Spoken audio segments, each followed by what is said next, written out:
Merci beaucoup, frère Tony, et tous les amis, pèlerins, voyageurs et étrangers.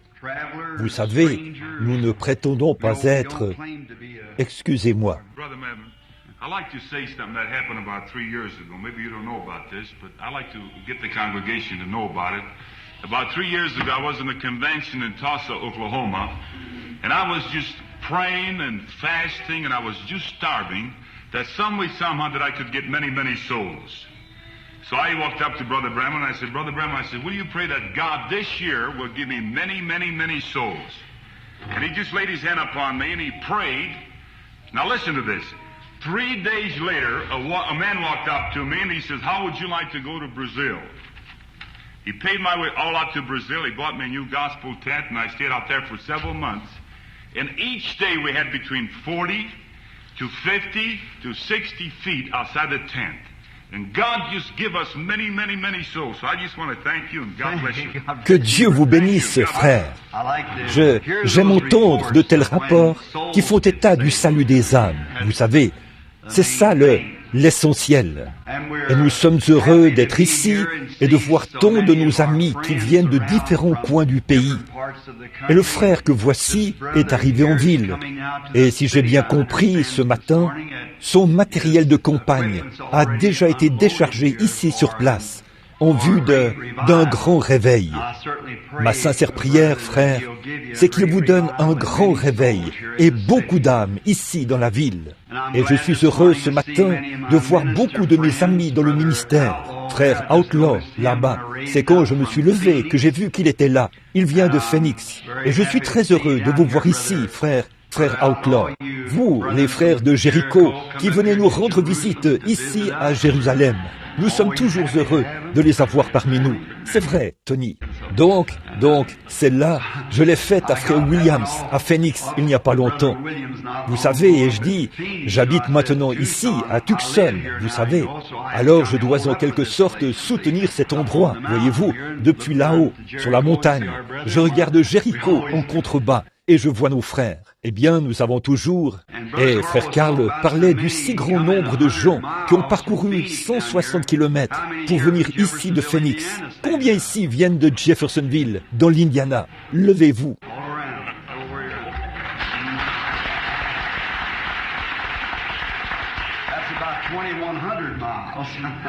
Partout, ici. Ça, c'est presque 3400 kilomètres. Oh, Carl, je suis vraiment content d'être ici et de jouir de cette merveilleuse lumière du Fils qui brille à l'intérieur. Vous voyez, nous appelons cette ville la ville du soleil. Ça, c'est à l'extérieur. Mais, oh, ce Fils qui est à l'intérieur, oh, c'est ça qui me comble de joie. J'ai été comblé de bénédictions cette semaine, alors que j'assistais aux réunions de réveil de frère Bethany, que voici, là-bas, aux premières assemblées de Dieu. J'apprécie vraiment ce vaillant soldat de la croix, ses bonnes prédications. Ça m'a fait beaucoup de bien cette semaine. J'ai dit, frère Bethany et moi avons beaucoup de choses en commun. Surtout la manière dont nous séparons nos cheveux, frère Bethany. Ainsi donc, nous pouvons toujours nous reconnaître mutuellement, où que nous soyons. Alors, nous sommes reconnaissants de cette occasion d'être ici avec frère Tony. Je n'arrive pas à prononcer son nom, alors je l'appelle simplement frère Tony. Excusez-moi. On appelait Pierre, et Paul. Alors lui, c'est Tony. Je dis toujours aux gens, appelez-moi simplement frère Bill. C'est ce que j'aime ce nom, frère Bill, ou frère. En tout cas, j'aime être associé avec vous, être un frère. J'ai aimé ce petit déjeuner. La seule chose, c'est qu'il n'y avait pas assez de mélasse. Je n'en avais pas suffisamment. J'en ai pris de mon fils et nous avons tout mangé. Puis j'en ai pris de leur frère. Il y avait une assiette supplémentaire. Et malgré tout, je n'ai pas eu assez de mélasse. Vous savez, je suis baptiste. Je ne crois pas à l'aspersion. J'aime vraiment les baptiser. J'aime avoir beaucoup de mélasse. J'ai pris le sucrier et il n'en reste plus grand-chose. Il me fallait les sucrer un peu, vous savez. Je me rappelle, là-bas dans le sud, je crois que c'était en Alabama, J'étais avec les baptistes missionnaires. J'étais là-bas à tenir une réunion de réveil. J'étais dans une petite véranda protégée par une moustiquaire à l'extérieur. Et il y avait une vieille sœur de couleur. Elle a dit, vous savez, j'avais prêché énergiquement la veille et j'avais beaucoup de difficultés à me lever le lendemain matin.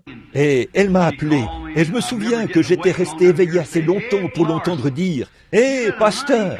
Elle a dit « Venez donc, mon cher, c'est déjà la 4e fois depuis ce matin que je remets vos crêpes au feu. » Elle avait remis ses crêpes au feu 4 fois. Je les aime vraiment. Voici une petite histoire que je connais. Ici, nous sommes dans la communion fraternelle, vous savez. Le brave frère Bosworth. Combien ont connu le docteur Bosworth? C'était un très bon ami à moi. Une fois, il s'est adressé à moi, il a dit « Frère Branham, savez-vous ce que signifie la communion fraternelle? En anglais, fellowship ?»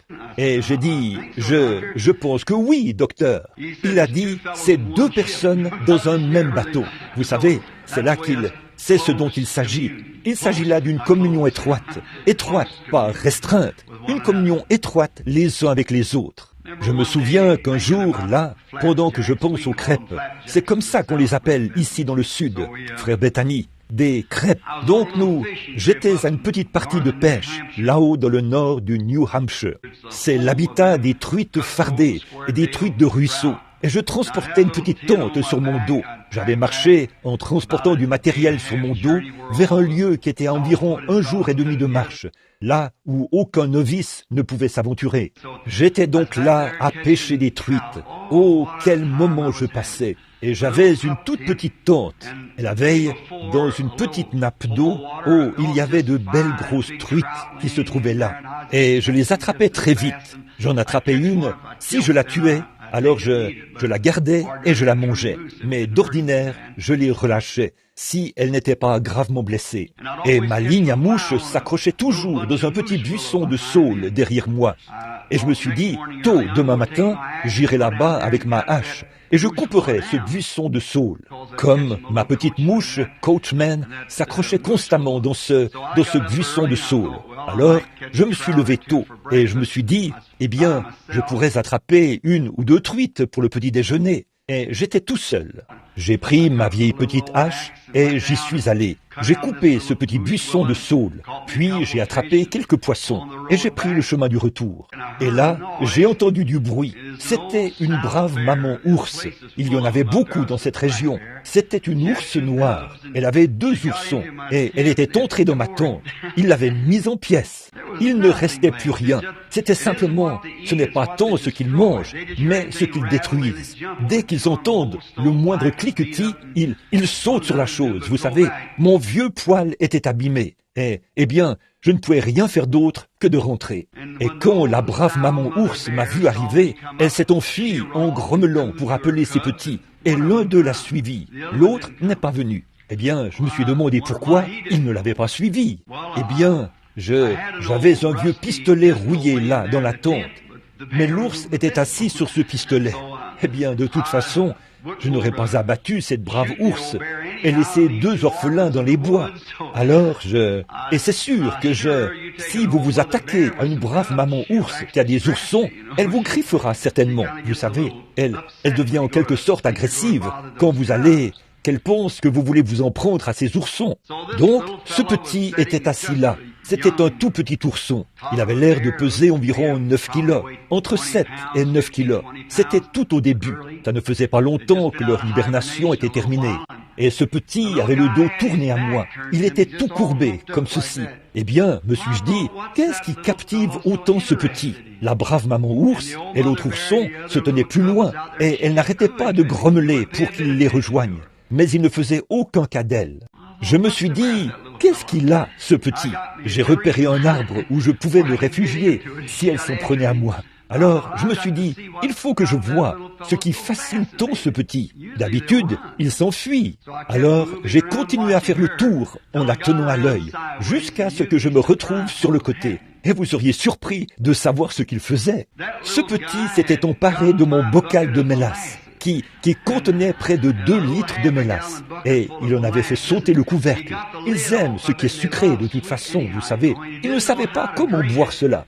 Alors, il plongeait simplement sa petite patte là-dedans, puis il la léchait, comme ceci, vous savez, quand il la ramenait vers lui. Et il ne pouvait pas. Je lui ai crié après, j'ai dit, « File d'ici !»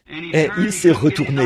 Il n'arrivait pas à ouvrir les yeux. Il avait de la mélasse dans les yeux, vous savez. Il regardait, vous savez. Et il avait nettoyé ce bocal et c'était propre au possible. Je me suis tenu là et j'ai ri. Et tout ce temps, je n'avais pas d'appareil photo pour en prendre une photo, voyez-vous. Et il était là. Puis, quand il a eu fini de bien lécher cela, vous savez, de vraiment bien lécher tout le bocal, il est allé vers sa brave mère et son jeune frère. Et ils ont léché ce petit. Alors, je me suis dit, ça, c'est comme une bonne réunion pentecôtiste à l'ancienne mode, quand on plonge les mains jusqu'au coude dans le pot de miel, et que par la suite, on va en parler à quelqu'un d'autre, et on les laisse nous lécher pendant un moment. Vous savez, c'était tout simplement une bonne réunion où on se régale. Vous savez, c'est, à mon avis, ce que faisait ce petit ours. Eh bien, aussi longtemps qu'il léchait la mélasse, il n'y avait en lui aucune condamnation, vous savez. C'est donc comme ça qu'on se sent dans une bonne réunion à l'ancienne mode. Il n'y a pas à être guindé, il n'y a pas à être quoi que ce soit. On ne fait que s'asseoir là et lécher. C'est tout.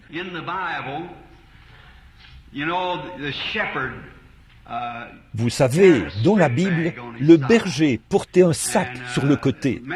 Et très souvent, il y transportait des petits morceaux de miel. Et quand il arrivait qu'une de ses brebis soit malade, le berger allait verser un peu de ce miel sur un rocher de calcaire. Et les brebis aussi aiment ce qui est sucré, vous savez.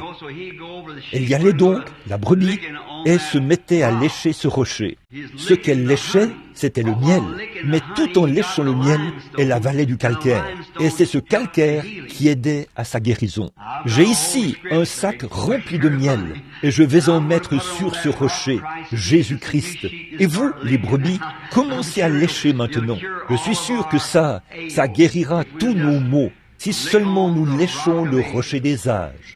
Et il s'occupera certainement du reste. Il est le guérisseur de nos malaises physiques et spirituels. Il est le lys de la vallée. Et dans le lys, il y a de l'opium. Et l'opium règle toutes les situations. Ça vous met dans un état second. Et c'est ce que fait le Saint-Esprit quand il vient. Il vous met dans un état d'insouciance. Et alors, vous ne vous souciez pas de savoir qui est assis à côté de vous ou quoi que ce soit d'autre. À ce moment-là, il faut que vous relâchiez la pression. C'est tout. Je me souviens de la fois où une petite fille a été remplie du Saint-Esprit et elle était une jeune méthodiste. Elle donnait un témoignage. Je n'oublierai jamais cette manière primitive qu'elle avait de s'exprimer. Ce n'était pas pire que ce que moi-même je fais. Et elle a dit, eh bien, je veux louer le Seigneur pour ce Saint-Esprit. Elle a dit, si c'était mieux que ça, j'éclaterais.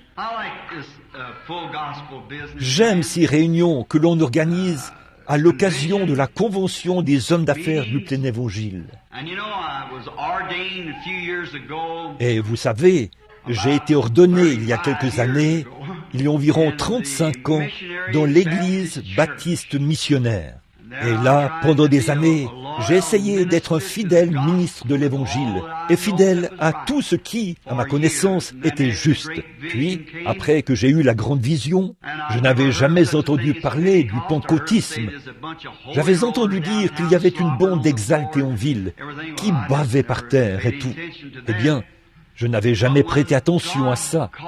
Mais quand Dieu m'a appelé, je suis venu parmi eux. Et j'ai simplement, il m'a alors semblé que ce qu'il y avait dans mon cœur, ce désir ardent de quelque chose qui m'animait, avait trouvé ce qui lui allait comme un gant. C'est vraiment la chose juste, et j'ai vraiment apprécié ça. Quand je suis venu parmi les frères, j'ai constaté que chez eux aussi, c'était comme chez nous, les baptistes. Ils étaient divisés en tellement d'organisations différentes. Oh, il y en avait de toutes sortes. Certains montaient un chameau à une bosse, d'autres un chameau à 2 bosses, d'autres un chameau à 3 bosses, et d'autres pas de bosse du tout. Mais, vous savez, je me suis dit, je ne ferai partie d'aucun groupe en particulier, parce qu'on m'identifierait à ce seul groupe. Je me tiendrai donc simplement entre eux, et je dirais, nous sommes frères. Je crois que c'est Jacob qui avait creusé un puits et les Philistins l'en avaient chassé. De mémoire, il l'avait appelé Malice, ou quelque chose comme ça. Puis, il en avait creusé un autre. Les Philistins l'en ont chassé, et il l'a appelé Querelle. Et il en avait creusé un autre. Il a dit, il y a de la place pour nous tous. Et c'est ce que je crois. Il y a de la place pour nous tous. Ainsi donc, la seule chose dont je fais partie depuis que je suis dans le mouvement du plein évangile, je suis l'un de vous.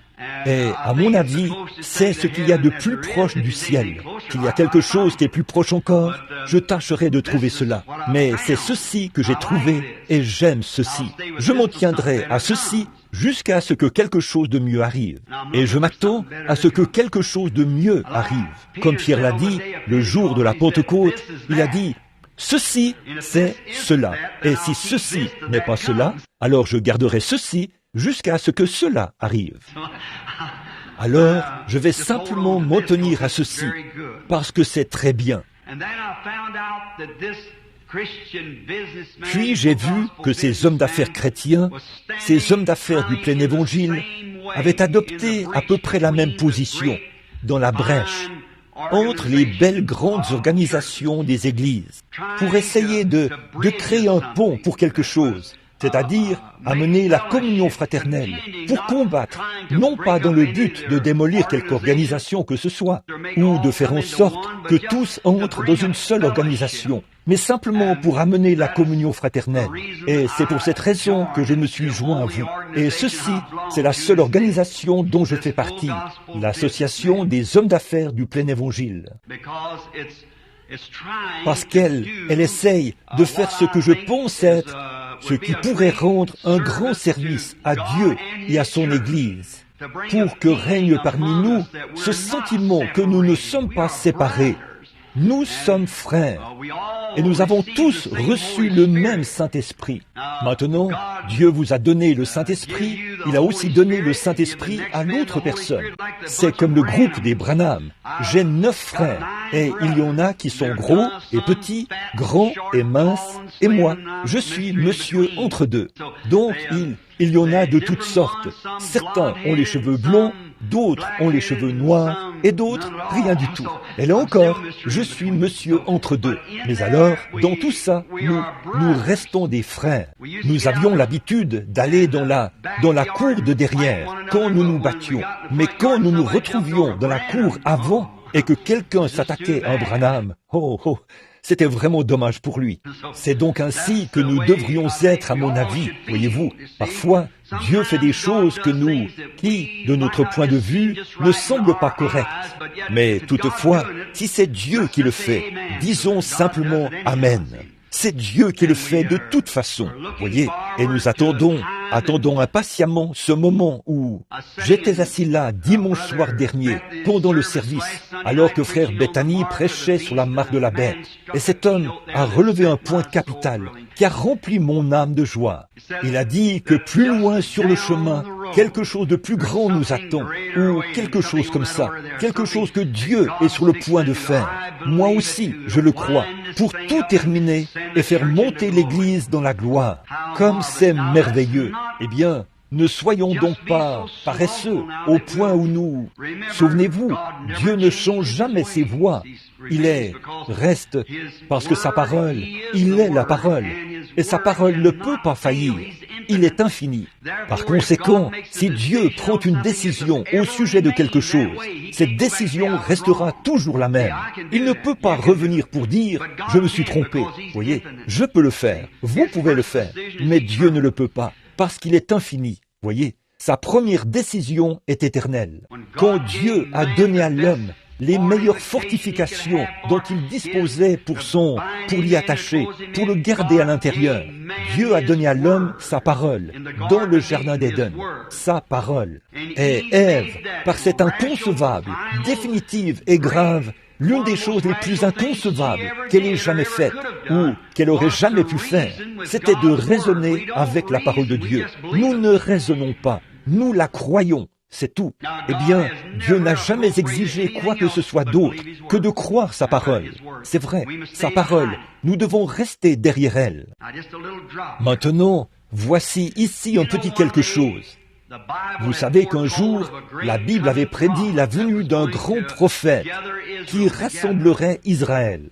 Et quand il est venu, savez-vous qu'il a marché au milieu des gens et ils ne l'ont pas su. Et un jour, Jésus parlait à ses disciples. Il a dit, « Voici, le Fils de l'homme montera à Jérusalem. » Et ainsi de suite.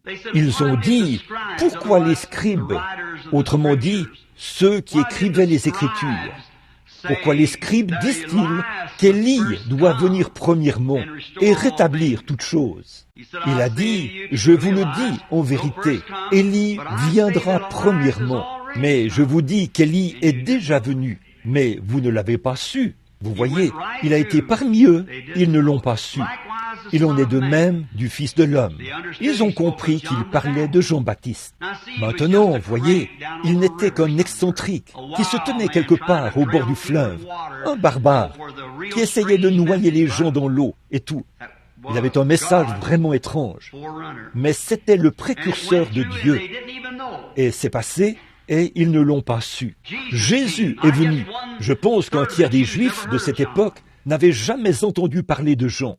J'imagine que quand Jésus était sur la terre, très peu de Juifs, pas même 1/100 de la population de la terre, ne savaient qu'il était là. Il était venu et était reparti. L'Église, vous les catholiques, c'est pareil quand vous prétendez que Saint Patrick était l'un des vôtres. Si quelqu'un a connu Saint Patrick, il était à peu près aussi catholique romain que moi. Mais regardez donc, regardez Jeanne d'Arc, cette petite fille pieuse qui avait des visions et tout. Qu'avez-vous fait? Vous l'avez brûlée sur le bûcher comme sorcière. C'est après son départ que vous avez su qu'elle était une sainte. Voyez? Savez-vous quoi? Ne serait-ce pas horrible? Car Jésus a dit, ce qui arriva du temps de Noé arrivera de même à l'avènement du Fils de l'homme, où 8 personnes furent sauvées à travers l'eau.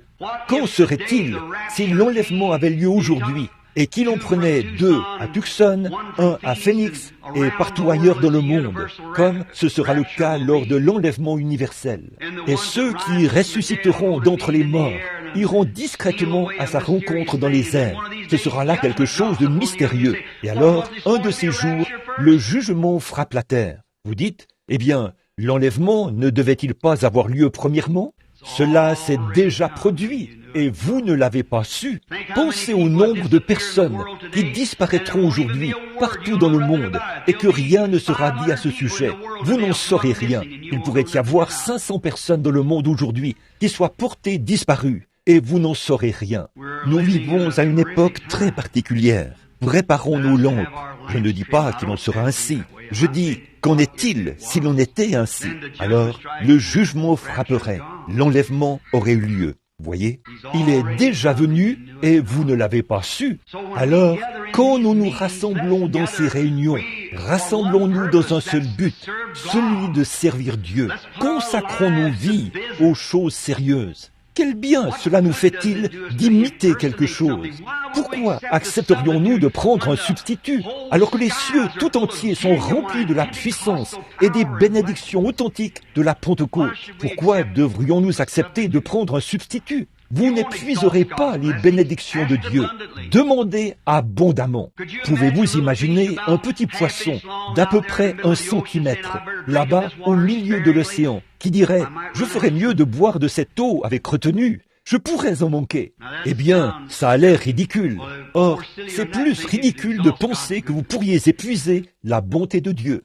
Je regardais tout à l'heure, et c'était un honneur pour moi de voir cet homme âgé, le père de Carl Williams et sa mère. À ma connaissance, c'est la première fois que j'ai eu le privilège de les voir quand ils se sont levés. Et de penser qu'ils ont environ 80 ans, ou quelque chose comme ça.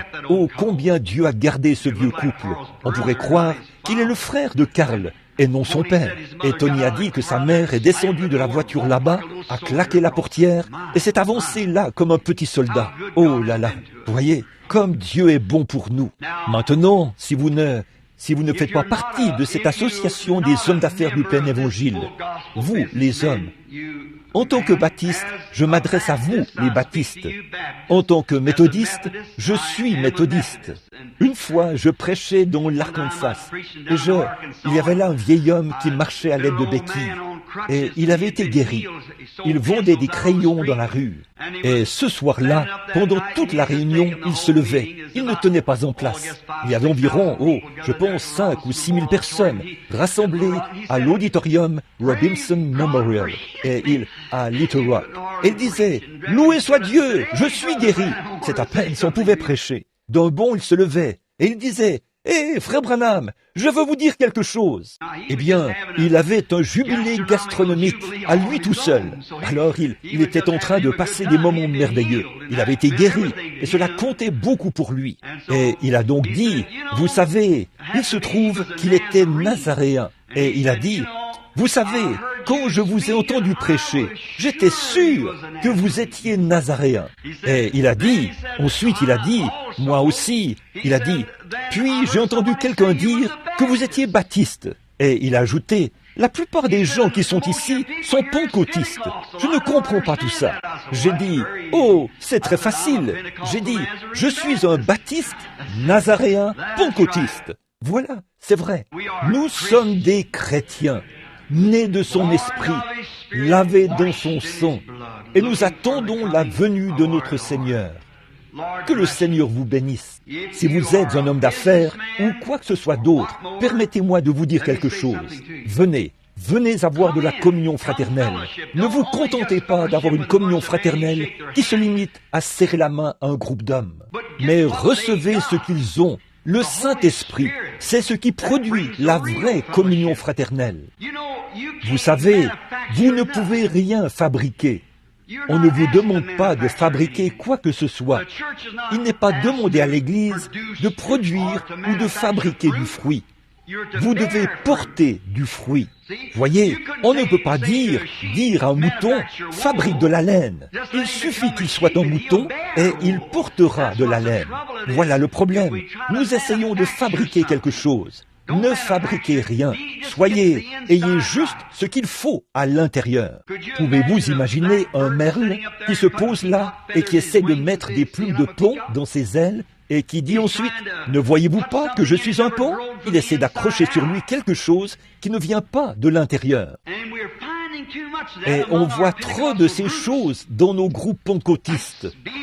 Soyons de vrais pentecôtistes authentiques et nés de nouveau. Je dirais maintenant que c'est la seule chose que j'ai jamais trouvée de ce côté-ci du ciel qui me donne l'assurance que mes péchés ont disparu et que je suis né de l'Esprit de Dieu. C'est à ce moment-là que l'on a en soi quelque chose, une ancre qui tient bon. Eh bien, je n'avais pas l'intention de prendre autant de votre temps. Je sais que vous devez partir. Et je suis un peu comme l'un de ces frères intarissables. Il me faut environ 1 heure pour commencer, puis je prêche environ 2 heures. Et ensuite, il me faut environ 3 heures pour m'arrêter. Bon, par contre, je n'irai pas à de tels extrêmes ce matin. Eh bien, nous apprécions le fait que vous soyez venus. Je vis maintenant ici à Tucson, ici dans la bonne vieille Jérusalem. Et frère Tony, si le Seigneur le veut, je serai là de temps en temps pour donner un coup de main et assister à toutes vos réunions de réveil. À vous les frères dans le ministère, je ne suis pas venu ici pour construire une église. Je suis venu ici pour apporter mon aide à ce qui a déjà été construit, pour y apporter ma contribution et faire tout mon possible afin de vous aider, frères, à gagner des âmes ici à Tucson. Je n'ai aucune intention de commencer des réunions où que ce soit, à moins que ce soit des réunions conjointes ou quelque chose qui pourrait nous permettre de tous nous rassembler. Je ne suis absolument pas venu ouvrir une église. Non, monsieur, nous en avons beaucoup. Ce qu'il nous faut, c'est de les remplir de chrétiens nés de nouveau. Oui, monsieur. Alors je suis ici pour donner un coup de main, pour aider de toutes les manières possibles, partout où je pourrais le faire, chaque porte qui m'est ouverte, afin de rendre témoignage du salut par la grâce de notre Seigneur Jésus-Christ et du remplissage de son esprit qui m'ont gardé pendant toutes ces années. Bon, bien des fois, j'ai vu Tony tout à l'heure. Il a dit, « Frère Branham, je dois noter ce que je voudrais dire. » C'est pareil pour moi. Vous savez, quand on vieillit un peu, on ne pense plus comme avant. L'autre jour, quelqu'un m'a demandé, « Frère Branham, quel âge avez-vous » Oh, et je dis, « J'ai dépassé 25 ans. » De combien? J'ai dit, je les ai dépassés 2 fois. Alors, je ne suis plus un enfant. C'est pour ça que nous séparons nos cheveux par le milieu, frère. C'est vrai, c'est vrai. Eh bien, est-ce que tout le monde aime le Seigneur? Oh, c'est merveilleux. À présent, rejetons tout petit fardeau et tout petit souci maintenant.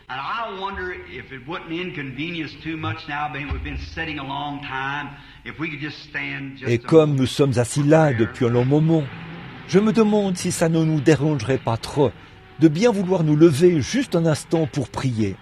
Ainsi donc, pendant que vous êtes debout, je vais lire un chapitre ou un verset de la Bible, tandis que vous écoutez attentivement, si vous le voulez bien. Je vais lire dans le livre de l'Apocalypse de Jésus-Christ, chapitre 3, à partir du verset 14. Écris à l'ange de l'église de Laodicée, voici ce que dit l'Amen, le témoin fidèle et véritable, le commencement de la création de Dieu. Je connais tes œuvres, tu n'es ni froid ni bouillant. Puisses-tu être froid ou bouillant? Ainsi, parce que tu es tiède, que tu n'es ni froid ni bouillant, je te vomirai de ma bouche. Parce que tu dis, je suis riche, me suis enrichi, je n'ai besoin de rien. Et parce que tu ne sais pas que tu es malheureux, misérable, pauvre, aveugle et nu. Je te conseille d'acheter de moi de l'or éprouvé par le feu, que tu deviennes riche, et des vêtements blonds, afin que tu sois vêtu, et que la honte de ta nudité ne paraisse pas, et un collier pour oindre tes yeux, afin que tu vois. Moi, je reprends et je châtie tous ceux que j'aime. Aie donc du zèle et repens-toi. Voici, je me tiens à la porte et je frappe. Si quelqu'un entend ma voix et ouvre la porte, j'entrerai chez lui, je souperai avec lui et lui avec moi. Celui qui vaincra, je lui donnerai de s'asseoir, le ferai asseoir avec moi sur mon trône, comme moi aussi j'ai vaincu et me suis assis avec mon Père sur son trône. Que celui qui a des oreilles entende ce que l'Esprit dit aux églises. Avec nos têtes inclinées et nos cœurs aussi, prions. Seigneur Jésus, nous te remercions ce matin. Ô notre noble et bienveillant Dieu, toi qui as ressuscité le Seigneur Jésus d'entre les morts et qui nous l'as présenté ce matin sous la forme du Saint-Esprit qui courtise nos cœurs afin que nous ayons une marche plus intime avec lui. En effet, nous voyons que le jour tire à sa fin. Le jour du temps disparaîtra bientôt pour céder place à l'éternité. Nous nous approchons du rivage. Nous pouvons entendre les vagues qui déferlent. Ô Dieu, c'est une heure dangereuse, comme nous le lisons ici, ce dernier âge de l'Église, Laodicée, où nous nous approchons du rivage. Les richesses et les choses de ce monde ont aveuglé les yeux des gens. Oh, nous prions, ô Dieu, que notre ancre s'accroche au rocher des âges et y reste jusqu'à l'aube. Accorde-le, Seigneur. Bénis ce mouvement de Dieu que l'on appelle le chapitre des hommes d'affaires du plein évangile. Nous te prions de bénir ce chapitre ici à Tucson.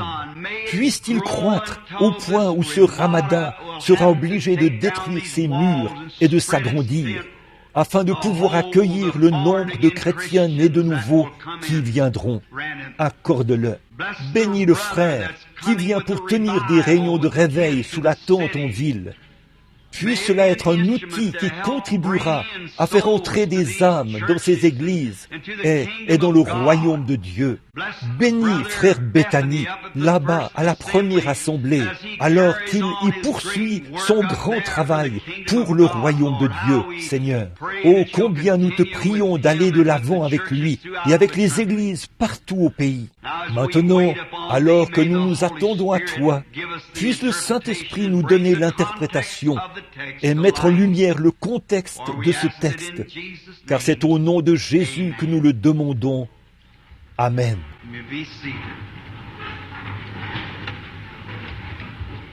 Vous pouvez vous asseoir.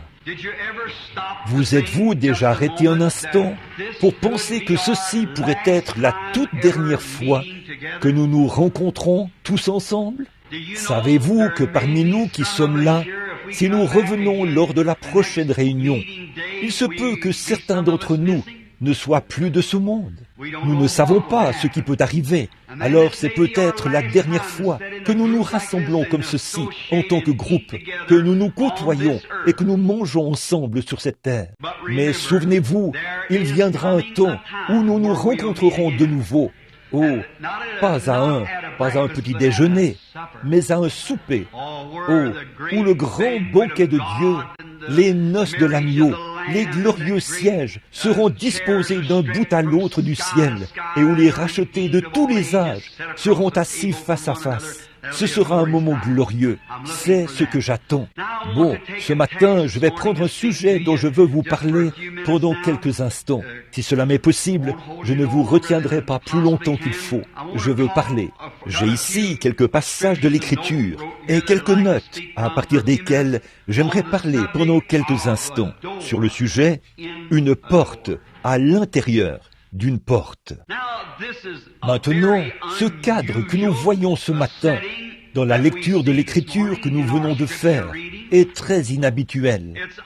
C'est inhabituel à bien des égards. En effet, c'est l'un des passages de l'Écriture qui est le plus navrant de la Bible. C'est ce passage de l'Écriture ici, car cela traite de cet âge dans lequel nous vivons. Cela présente cet âge dans lequel Jésus-Christ a été expulsé de sa propre Église. Et il se tient à la porte, il frappe, essaie de revenir à l'intérieur. La richesse et les plaisirs du monde l'ont chassé de l'Église, ce qui fait que l'Église est tout simplement devenue tiède. De toutes les autres églises, au cours des âges de l'Église, celle-ci est une image très navrante. Je viens de terminer une étude là-dessus dans mon Église, et je retourne là-bas à partir du 17 pour traiter des 7 sceaux. Ainsi donc, ici, nous voyons que toutes les autres églises des âges de l'Église avaient accepté. Mais dans le dernier âge de l'Église, celui de Laodicée, on avait séparé Christ du peuple. Et on l'avait expulsé de l'Église. Et il essayait de revenir à l'intérieur après avoir été chassé. Il frappait à la porte. Ils étaient devenus aveugles. C'est très inhabituel. Mais vous savez, parfois, c'est dans des choses inhabituelles que Dieu apparaît. Dieu apparaît dans les choses inhabituelles parce que Dieu est inhabituel. Il fait des choses inhabituelles. Il apparaît à des moments inhabituels. Et on le voit à des moments inhabituels, à des moments où on ne croirait pas qu'il serait là. Pourtant, il est là, très inhabituel. Il agit de manière mystérieuse, dit la Bible, pour accomplir ses prodiges. Par conséquent, c'est ce qui fait qu'il est inhabituel. Et c'est ainsi, nous suivons la tendance habituelle des choses et nous manquons Dieu. Bien des fois, c'est ce qui est inhabituel, qui fait descendre Dieu, les choses inhabituelles. Quelque chose, nous nous attachons tant à un certain credo, ou à quelque chose que nous essayons de servir. Et là, si tout ne se passe pas exactement comme nous pensons que cela le devrait, alors nous rejetons cela. Ce n'est pas de Dieu. Nous commettons là une terrible erreur. Dieu se manifeste, et ensuite il se cache de la chose même dans laquelle il se manifeste. Voyez, il peut se manifester dans quelque chose, puis se retirer et se cacher. Comme avec la semence, il se manifeste dans une jolie fleur, puis il la laisse pourrir, mais il se cache afin d'apparaître de nouveau. C'est ainsi que Dieu agit. Il est très inhabituel. Il a des moments inhabituels, des manières inhabituelles. Et parfois, c'est dans des petites choses. Bien des fois, nous manquons de trouver Dieu parce que selon nous, c'est trop petit. Je réfléchissais à ça il y a quelques instants, quand nous parlions du fait que le chapitre est petit, ou du petit nombre de gens que nous avons. Eh bien, j'ai eu le privilège de m'adresser à de grandes foules. À Bombay, en Inde, il y avait 500 000 personnes dans une seule réunion. En Afrique du Sud, peut-être qu'il y avait 250 000 personnes lors d'une seule réunion. Mais là où j'ai passé les moments les plus agréables et les plus bénis, c'est quand nous avions de petites réunions de prière dans des foyers. Dieu est dans les lieux inhabituels et dans les choses inhabituelles. Et comme ce Canadien parlait de mes bons amis du Canada il y a quelques instants, cela m'a rappelé quelque chose. Il y a quelque temps, j'ai eu le privilège de prier pour le roi George, comme vous le savez, alors qu'il souffrait de la sclérose en plaques. Le Seigneur l'a guéri. Il était venu au Canada alors qu'il souffrait encore de cette sclérose en plaques. C'était un brave homme. Toutes les écoles avaient fermé leurs portes quand il est allé à Vancouver pour que les élèves puissent aller porter on leur avait remis de petits drapeaux britanniques qu'ils pouvaient agiter en l'honneur du roi, de la couronne, alors qu'il passait. Et un de mes bons amis, frère Earn Baxter, alors que nous suivions ensemble le reportage, au fur et à mesure que cela se déroulait, sa charmante reine et lui assis là. Nous étions assis dans la pièce et je n'oublierai jamais ce qui est arrivé. Earn a été tellement saisi d'émotion qu'il a bondi de sa chaise, m'a serré dans ses bras et s'est mis à pleurer. Et j'ai dit, « Qu'est-ce qui vous rend si ému, frère Baxter ?» Il a dit, « Frère Branham, voilà mon roi. » Je me suis dit, c'est le fait de savoir que son roi est en train de passer là, peut produire un tel effet sur un Canadien. Qu'est-ce que cela devrait faire à une église née de nouveau quand Jésus est en train de passer là? Malgré sa sclérose en plaques, il était assis là dans son char, sa voiture, bien droit, quoiqu'il ait dit qu'il souffrait atrocement d'ulcères et d'un terrible mal de dos. Les enseignants avaient fait sortir tous les enfants pour qu'ils aillent agiter leurs drapeaux. Et une fois le défilé terminé, eh bien les enfants étaient censés retourner à l'école. Ainsi donc, ils étaient retournés, mais dans une certaine école, tous étaient revenus, sauf une petite fille. Et après avoir fait l'appel, l'enseignante était très inquiète de l'absence de la petite fille. Elle a donc dit, je dois aller à sa recherche. Et elle est ressortie avec les enfants. Ils sont allés dans les rues à la recherche de cette petite enfant. Au bout d'un moment, c'est l'enseignante elle-même qui a retrouvé cette petite fille. Debout près d'un poteau télégraphique, elle pleurait à chaudes larmes. Comme elle pleurait, l'enseignante a dit, « Qu'est-ce qu'il y a, ma chérie ?» Elle a dit, « N'as-tu pas agité ton drapeau au passage du roi ?» Elle a dit, « Oui, j'ai agité mon drapeau au passage du roi. » Elle a dit, « As-tu pu voir le roi ?» « Oui, j'ai vu le roi. » Eh bien, a-t-elle dit, « Pourquoi pleures-tu donc ?» Elle a dit, « Vous savez, je suis très petite. J'ai vu le roi, mais lui, il ne m'a pas vu. » Eh bien, il se peut qu'il en soit ainsi quant au roi George ou tout autre roi, mais il n'en est pas ainsi du roi Jésus. Peu importe combien petite est l'assemblée sur laquelle il vous a établi pasteur, ou combien petite semble l'œuvre, si ce n'est que de parler aux laitiers ou aux vendeurs de journaux, il le verra. Vous ne pouvez rien faire pour Jésus sans qu'il le sache. N'oubliez pas, il connaît chaque petite chose que vous faites et il vous en donnera tout le mérite, car c'est pour faire cela que vous avez été désignés. Peu importe combien c'est petit, faites-le quand même. S'il s'agit d'agiter votre petit drapeau, agitez-le. Il est donc cette chose inhabituelle. Il pourrait gagner une âme. Je crois que c'est Dwight Moody. Ou est-ce que je me trompe? Peut-être que ce n'est pas lui. Une sœur âgée avait un fardeau sur le cœur. Elle voulait gagner une âme à Christ. Elle était blanchisseuse. Ça fait 150 ans, je pense. Elle a mis de l'argent de côté jusqu'à ce qu'elle ait économisé $3. Et elle a loué une vieille écurie qui lui a coûté $1 pour la semaine. Elle y est allée, elle a nettoyé elle-même. Elle a pris son bon de lavage et on a fait un hôtel. Puis, elle a installé une chaire. Et ce vieux bon de lavage avait encore des traces d'eau savonneuse. Et elle a pris des tracts et elle a commencé à les distribuer. C'était au tout début de ce pays, l'Amérique, et tout le monde regardait ça et le jetait par terre. Elle était méthodiste. Ainsi donc, les gens jetaient cela par terre. Et en ce temps-là, les méthodistes étaient comme les pentecôtistes aujourd'hui. On les considérait comme une bande de fanatiques. Ils étaient étendus par terre dans des écoles. Ils tombaient sous la puissance de Dieu. Et on leur versait de l'eau sur le visage. Et ne me dites pas le contraire.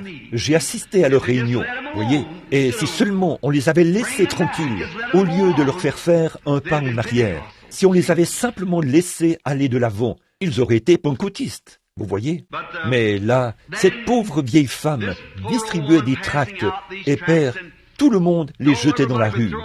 Et elle était là à pleurer parce qu'on l'avait rejetée, alors qu'elle avait mis tant d'efforts pour faire venir un ministre dans la ville afin qu'il tienne des réunions de réveil. Et ce ministre devait arriver ce soir-là. Elle s'en allait. Et il y avait là un petit garçon qui portait, là-bas dans le sud, on appelle ça des bretelles. Vous savez, il portait des bretelles. Ses cheveux en bataille lui descendaient dans le cou. Il s'est approché et a dit, « Hé, madame, qu'est-ce que vous distribuez ?» Et elle a dit, « C'est un tract, mon chéri, a-t-elle dit. »« Eh bien, a-t-il dit, je ne sais pas lire. » Il a dit, « Ça parle de quoi ?» Elle a dit, « Eh bien, nous aurons une réunion à l'ancienne écurie ce soir. » Il a dit, « Merci, puis-je en avoir un ?» a-t-il dit. « Oui. » Et il l'a mis dans sa poche. À la réunion ce soir-là, savez-vous qui était là? Ce brave et fidèle pasteur et la dame. Ce sont les seuls qui étaient à la réunion. Le brave vieux soldat, peu lui importait qu'il y en ait un seul ou 1000. Il a pris son texte, s'est tenu là et a prêché à la dame, aussi fidèlement qu'il l'aurait fait devant 10 000 personnes. Qui est-ce qui s'est présenté à la porte? Le pas mal assuré, vers le début de la prédication, nul autre que ce petit garçon, aux cheveux en bataille. Ce soir-là, il s'est retrouvé à l'hôtel. Si je ne me trompe pas, c'était le petit Dwight Moody qui a envoyé un demi-million d'âmes à Christ. Vous voyez, oh là là, que de grandes réunions avaient cours, des choses qui en mettaient plein la vue. Vous voyez, Dieu est dans les choses inhabituelles. Dieu apparaît de manière inhabituelle. Gardez bien cela à l'esprit.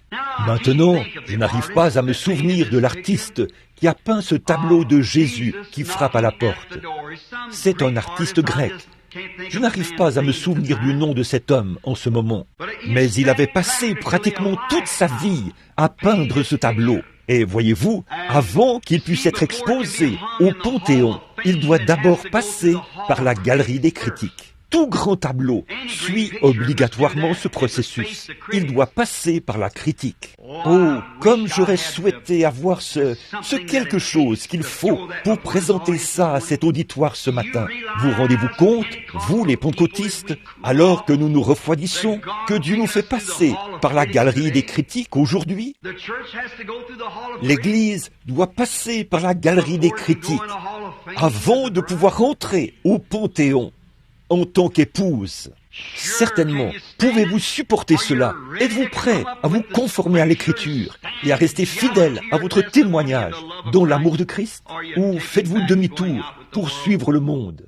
Comme le dit la Bible, Démas m'a abandonné par amour pour le siècle présent. Voilà où en est l'Église aujourd'hui. Elle a été pesée dans la balance. C'est pour cela qu'elle est devenue Laodicée. Ce tableau, tel que l'artiste l'avait peint, quand il est passé à la galerie des critiques, ils n'ont rien trouvé à redire à cela. Finalement, un grand critique s'est avancé là et a dit, il y a une chose qui cloche dans votre tableau. Il a dit, c'est vrai que Jésus, la lanterne à la main, vient dans la nuit, au milieu des ténèbres du péché. C'est une belle représentation. Son expression indique qu'il attend que quelqu'un se présente à la porte alors qu'il frappe. A-t-il dit, ça c'est merveilleux. Et aussi l'expression de son visage, alors qu'il désire tant entendre une réaction à l'intérieur. Mais, monsieur, il n'y a pas de loquet sur la porte. S'il venait, comment Jésus pourrait-il entrer, puisqu'il n'y a pas de loquet sur la porte? Oh, a dit l'artiste, je l'ai peinte ainsi, car le loquet est à l'intérieur. Jésus ne peut pas entrer par sa seule volonté. Il faut que vous ayez la volonté de le laisser entrer. Voici, je me tiens à la porte et je frappe. Si quelqu'un entend ma voix et qu'il entre, me laisse entrer. J'entrerai et je souperai avec lui, et lui avec moi. C'est ce tableau que nous regardons maintenant. Pourquoi un homme frappe-t-il à une porte? Qu'est-ce qui fait qu'un homme frappe à une porte? Il cherche à avoir accès. Il cherche à entrer. Peut-être qu'il y a quelque chose dont il veut vous parler. Ou peut-être qu'il veut vous parler d'une affaire ou de quelque chose. Ou peut-être qu'il veut vous donner quelque chose. Il a une raison, sinon il ne frapperait pas à la porte. Voyez, nous ne ferions que le simple savoir-vivre. Ce serait d'ouvrir la porte pour voir ce que la personne veut. C'est simplement la chose naturelle à faire. Ouvrir la porte. Demander à cet homme, qui êtes-vous? Que voulez-vous? Peut-être qu'il veut simplement vous rendre visite, s'asseoir et dire, je suis votre ami, j'aimerais vous parler un petit moment ce matin. Alors, asseyez-vous, s'il est un ami, échangez avec lui. Si c'est quelqu'un qui espère recevoir quelque chose de vous, vous pouvez en discuter, voyez. Beaucoup de gens importants ont frappé aux portes tout au long des âges. Maintenant, une fois que vous allez à la porte, tout dépend de la personne qui frappe. Il vous faut savoir qui frappe à la porte, mais vous devriez au moins aller à la porte. C'est la seule chose convenable à faire. Il faut savoir qui est là, à la porte. Si quelqu'un frappe à la porte, allez-y et dites, qui est-ce? Ouvrez la porte. Qui êtes-vous? Que désirez-vous? Oh, beaucoup. Il se peut que ce soit quelqu'un d'important. Qu'en serait-il si c'était quelqu'un d'important? Ce serait un grand honneur pour vous d'ouvrir la porte à quelqu'un d'important. Selon vous, que serait-il arrivé il y a quelques années quand Adolf Hitler était le Führer de l'Allemagne? Selon vous, qu'aurait fait un petit citoyen s'il vivait dans une ruelle ou dans une rue quelque part? Et qu'un matin, il entendait frapper à la porte, vous savez. Et une fois à la porte, ce petit fantassin allemand se tenant là voyait Adolf Hitler à la porte. Eh bien, à un moment donné, c'était l'homme le plus important d'Allemagne. Voyez, certainement. Eh bien, c'était un homme important. Savez-vous quelle aurait été la réaction de ce petit fantassin? Il se serait presque évanoui. Il se serait mis au garde à vous, aurait exécuté le salut allemand et aurait dit « Grand Führer d'Allemagne, veuillez entrer dans mon humble demeure. Si vous désirez quoi que ce soit, ou si votre serviteur peut faire quoi que ce soit, prière de me le faire savoir. Je le ferai volontiers. Oh, quel honneur! Savez-vous quoi? Tous les journaux en Allemagne auraient publié un article là-dessus. Le grand Adolf Hitler qui va chez un simple soldat. Il frappe à la porte et demande quelque chose. Hitler demande quelque chose à un fantassin, qu'il aille chez lui et honore de sa présence à maison. Eh bien, ce serait vraiment extraordinaire que... Si vous étiez en Italie, du temps de Mussolini, en fait, Mussolini était le dictateur de Rome, de l'Italie. Qu'en serait-il si un pauvre dans la rue entendait frapper à sa porte un matin et que là, à la porte, se tiendrait Mussolini? Oh là là, son cœur aurait frémi. Eh bien, grand dictateur, votre Excellence, veuillez entrer dans ma maison. tout tremblant et frémissant. Que puis-je faire pour vous? Y a-t-il quelque chose ici que vous aimeriez avoir? Y a-t-il quelque chose que votre serviteur puisse faire pour vous? Oh, ça aurait été un grand honneur pour tout Romain d'accueillir Mussolini chez lui. Ou qu'en serait-il si la reine d'Angleterre venait ici à Tucson aujourd'hui, si elle atterrissait ici dans un aéroport et venait dans l'une de nos maisons ici? L'un de nous ne sommes que des gens ordinaires. Et si la reine d'Angleterre partait d'Angleterre, traversait la mer, atterrissait ici à l'aéroport, et qu'on l'emmenait en taxi, puis qu'elle venait frapper à votre porte, et que vous, une dame ou un monsieur honorable, vous avanciez là à la porte et disiez « Bonjour » et qu'elle était là comme une femme ordinaire, vous diriez « Bonjour ». Qui êtes-vous? Je suis la reine d'Angleterre. Puis elle ferait connaître son identité. Oh là là, quel honneur, que de considération. Ce serait annoncé dans tous les journaux de Tucson, de ceux de tous les États-Unis, ainsi que sur la chaîne nationale, que la grande reine d'Angleterre est venue jusqu'à Tucson, en Arizona, et vous a rendu visite, à vous, une personne pauvre, de s'être humilié ainsi pour venir à ma porte ou à votre porte donnerait davantage de dignité à la reine. Eh bien, savez-vous ce qu'elle dirait? Bien qu'elle ne soit pas, vous n'êtes pas sous sa souveraineté, mais c'est quand même une personne importante. Elle est la plus grande reine du monde. Sur le plan national, elle est la plus grande reine nationale du monde. Eh bien, vous diriez, Sa Majesté la Reine, veuillez entrer dans ma maison. S'il y a quoi que ce soit que vous désirez prendre ici, ou si vous voulez faire quoi que ce soit, faites comme chez vous. Eh bien, certainement, tous les journaux en parleraient. Ou même, ce matin, si notre président, Kennedy, venait à votre porte, oh, il se peut que vous ne soyez pas d'accord avec lui au sujet de la politique, mais vous le laisseriez quand même entrer. Pourquoi? Non pas parce que c'est juste un homme, mais à cause de qui il est. C'est le président des États-Unis. Et pourtant, il se peut que nous soyons en désaccord avec lui, je le serais, par rapport à la politique. Mais pourtant, vous seriez honoré que le président Kennedy vienne à votre porte. Et s'il faisait un voyage spécial pour venir à votre porte, eh bien, partout aux nouvelles, on dirait « L'humble monsieur Kennedy, président des États-Unis, a pris un vol à destination de Tucson, Arizona, pour se rendre chez Jean un tel. Quel grand honneur ce serait pour lui, et quel honneur ce serait pour vous. Eh bien, vous ne voudriez en aucun cas lui fermer la porte. Certainement pas. Vous le recevriez certainement, parce que c'est un homme important. Mais qui est plus important que Jésus? Et on lui ferme plus de portes qu'à tous les dictateurs, les rois et les potentats du monde. Oui, je me tiens à la porte et je frappe. Si quelqu'un entend ma voix et ouvre la porte, j'entrerai et je souperai avec lui. Oh, ces petits coups qu'on entend frapper à la porte. Bien des fois, Jésus frappe à la porte de notre cœur. Voilà où en est l'Église aujourd'hui. Ces petits coups, vous les ressentez sans doute en ce moment même. Qu'est-ce que c'est? C'est Jésus qui essaie d'entrer, d'avoir accès à la porte de votre cœur. Il veut vous parler un petit moment. Et si vous pouvez honorer le président, qu'en est-il de Jésus?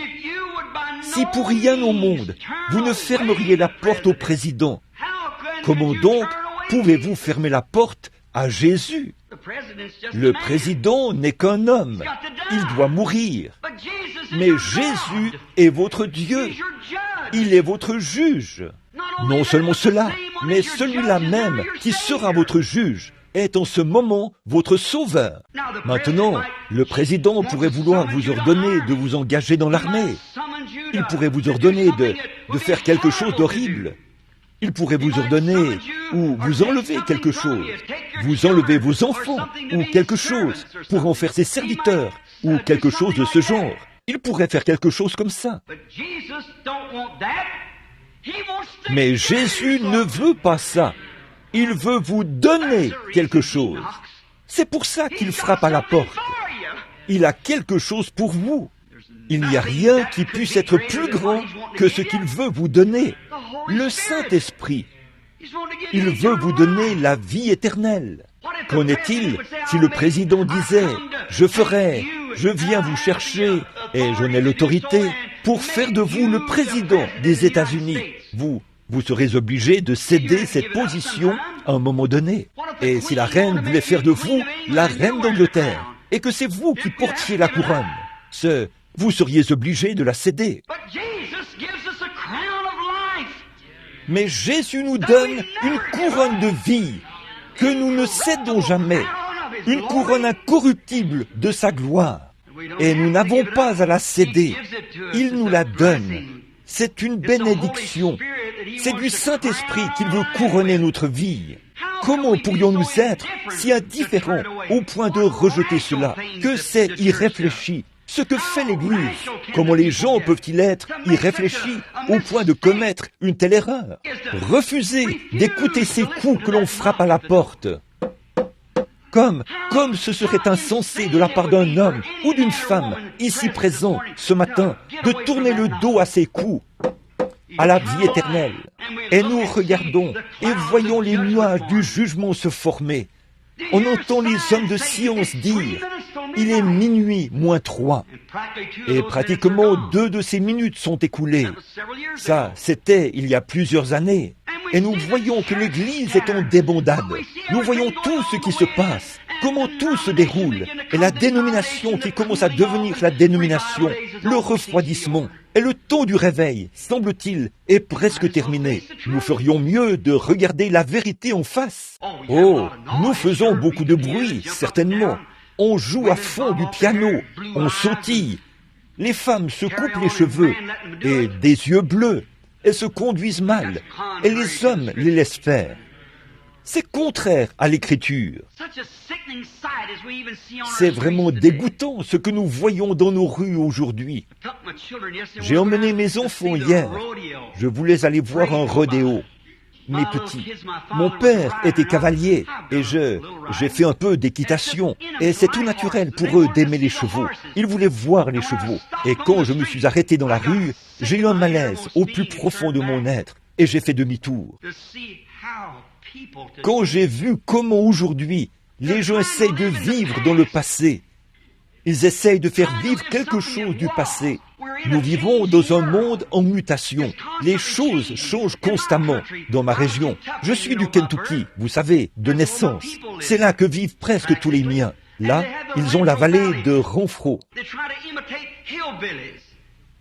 Ils essayent d'imiter les montagnards. Ils utilisent des lampes à pétrole et font la cuisine au four à bois et s'habillent à la manière des premiers colons. Ils sont dans un monde en mutation, mais ils essayent de vivre dans un... Vous vivez à une époque moderne et vous essayez de retourner à un mode de vie différent, à quelque chose qui relève du passé. Qu'est-ce qui incite un homme à le faire? C'est parce qu'il est censé le faire. Mais alors, quand on essaie de leur apporter un évangile qui ne change jamais, ils n'en veulent pas. Ils veulent quelque chose de moderne et au goût du jour. Quelqu'un qui va leur passer la main dans le dos, les laisser s'en tirer avec le simple fait d'adhérer à l'Église et leur permettre de vivre comme bon leur semble. Mais quand il s'agit de vraiment revenir à l'Évangile, ils n'en veulent pas. Cette chose même qui en eux soupire après le passé, c'est l'Évangile. Et ils essayent de satisfaire cette soif par un retour aux sources dans le naturel et refusent de le faire dans le spirituel. Voyez-vous comment le diable présente aux gens un Évangile à l'envers? Sans manquer d'égard envers mes sœurs. Mais si dans les temps anciens, une femme s'était promenée en ville, comme je l'ai vu hier, en pantalon, je me demande bien comment cette femme a pu les enfiler. On avait l'impression qu'il était tellement serré que la peau était à l'extérieur. Je me suis demandé comment cette femme a pu y passer le pied. Et elle se promenait dans la rue. Alors que la Bible dit celle qui met un vêtement d'homme est une abomination aux yeux de Dieu. Et quant à tout ce bleu qu'elle avait tout autour des yeux, si elle était passée par une ville du Far West, le vieux médecin l'aurait envoyée à l'hôpital et il aurait mis la ville en quarantaine à cause de cette maladie, car une femme était en état de décomposition avant de mourir. C'est vrai, quelle maladie! Voyons donc, vous essayez de retourner à ce mode de vie passé, mais quand l'évangile du Saint-Esprit à l'ancienne mode frappe, vous le refusez, et il est comme au jour de la Pentecôte, avec les mêmes attributs qu'il avait, pour nous purifier et faire de nous de nouvelles créatures. Nous vivons dans les ombres, et l'Église est dans cet âge de Laodicée. Elle est riche, elle n'a besoin de rien. Eh bien, nous, les pentecôtistes, nous ne pouvons pas trop crier après les baptistes et les méthodistes, parce que la poêle ne peut pas se moquer du chaudron, vous savez. Donc, nous avons fait la même chose. Eh bien, c'est vrai. Et voici, je me tiens à la porte et je frappe. Et si quelqu'un, maintenant souvenez-vous, la Bible dit que dans cet âge-ci, il était à l'extérieur de l'Église et il essayait d'entrer. Eh bien, vous ne pouvez pas contester la parole de Dieu. Voyez, il essayait d'entrer, il suppliait pour qu'on le laisse entrer. Si quelqu'un ouvre la porte et me laisse entrer, oh, j'entrerai et je souperai avec lui. Vous voyez, il veut vous parler de quelque chose, d'une affaire ou d'un plan de salut. Il veut vous parler, mais il se peut que vos credos vous aient tant endurci que vous êtes devenu indifférent, au point où vous ne voulez pas l'entendre parler. C'est vrai. Voici, je me tiens à la... Vous dites, oh, frère Branham, juste un instant là, je l'ai déjà laissé entrer. Eh bien, vous avez peut-être fait ça, mais c'est peut-être tout ce que vous avez fait. Seulement, le laisser entrer. Vous voyez, bien des gens la seule idée de se retrouver en enfer leur fait peur. Ils savent que sans Christ, ils iront là-bas. Voyez, et ils disent, eh bien, ça fait 30 ans, ça fait 20 ans que je l'ai laissé entrer. Certainement, mais c'est peut-être tout ce que vous avez fait. Qu'en serait-il si je venais chez vous et frappais à la porte, et que vous me disiez, entrez donc, frère Branham. J'entrerai. Mais restez juste ici, n'allez pas fouiner partout et fouiller dans ma maison. Voyez? Eh bien, savez-vous qu'à l'intérieur de la porte du cœur humain, nous avons de petits compartiments secrets? Oh, nous ne voulons pas l'admettre, mais c'est la vérité. Bien sûr, nous avons de petits compartiments secrets. Oui, monsieur, nous aimons appeler, nous l'accueillons dans notre cœur, mais nous ne voulons pas faire de lui notre Seigneur.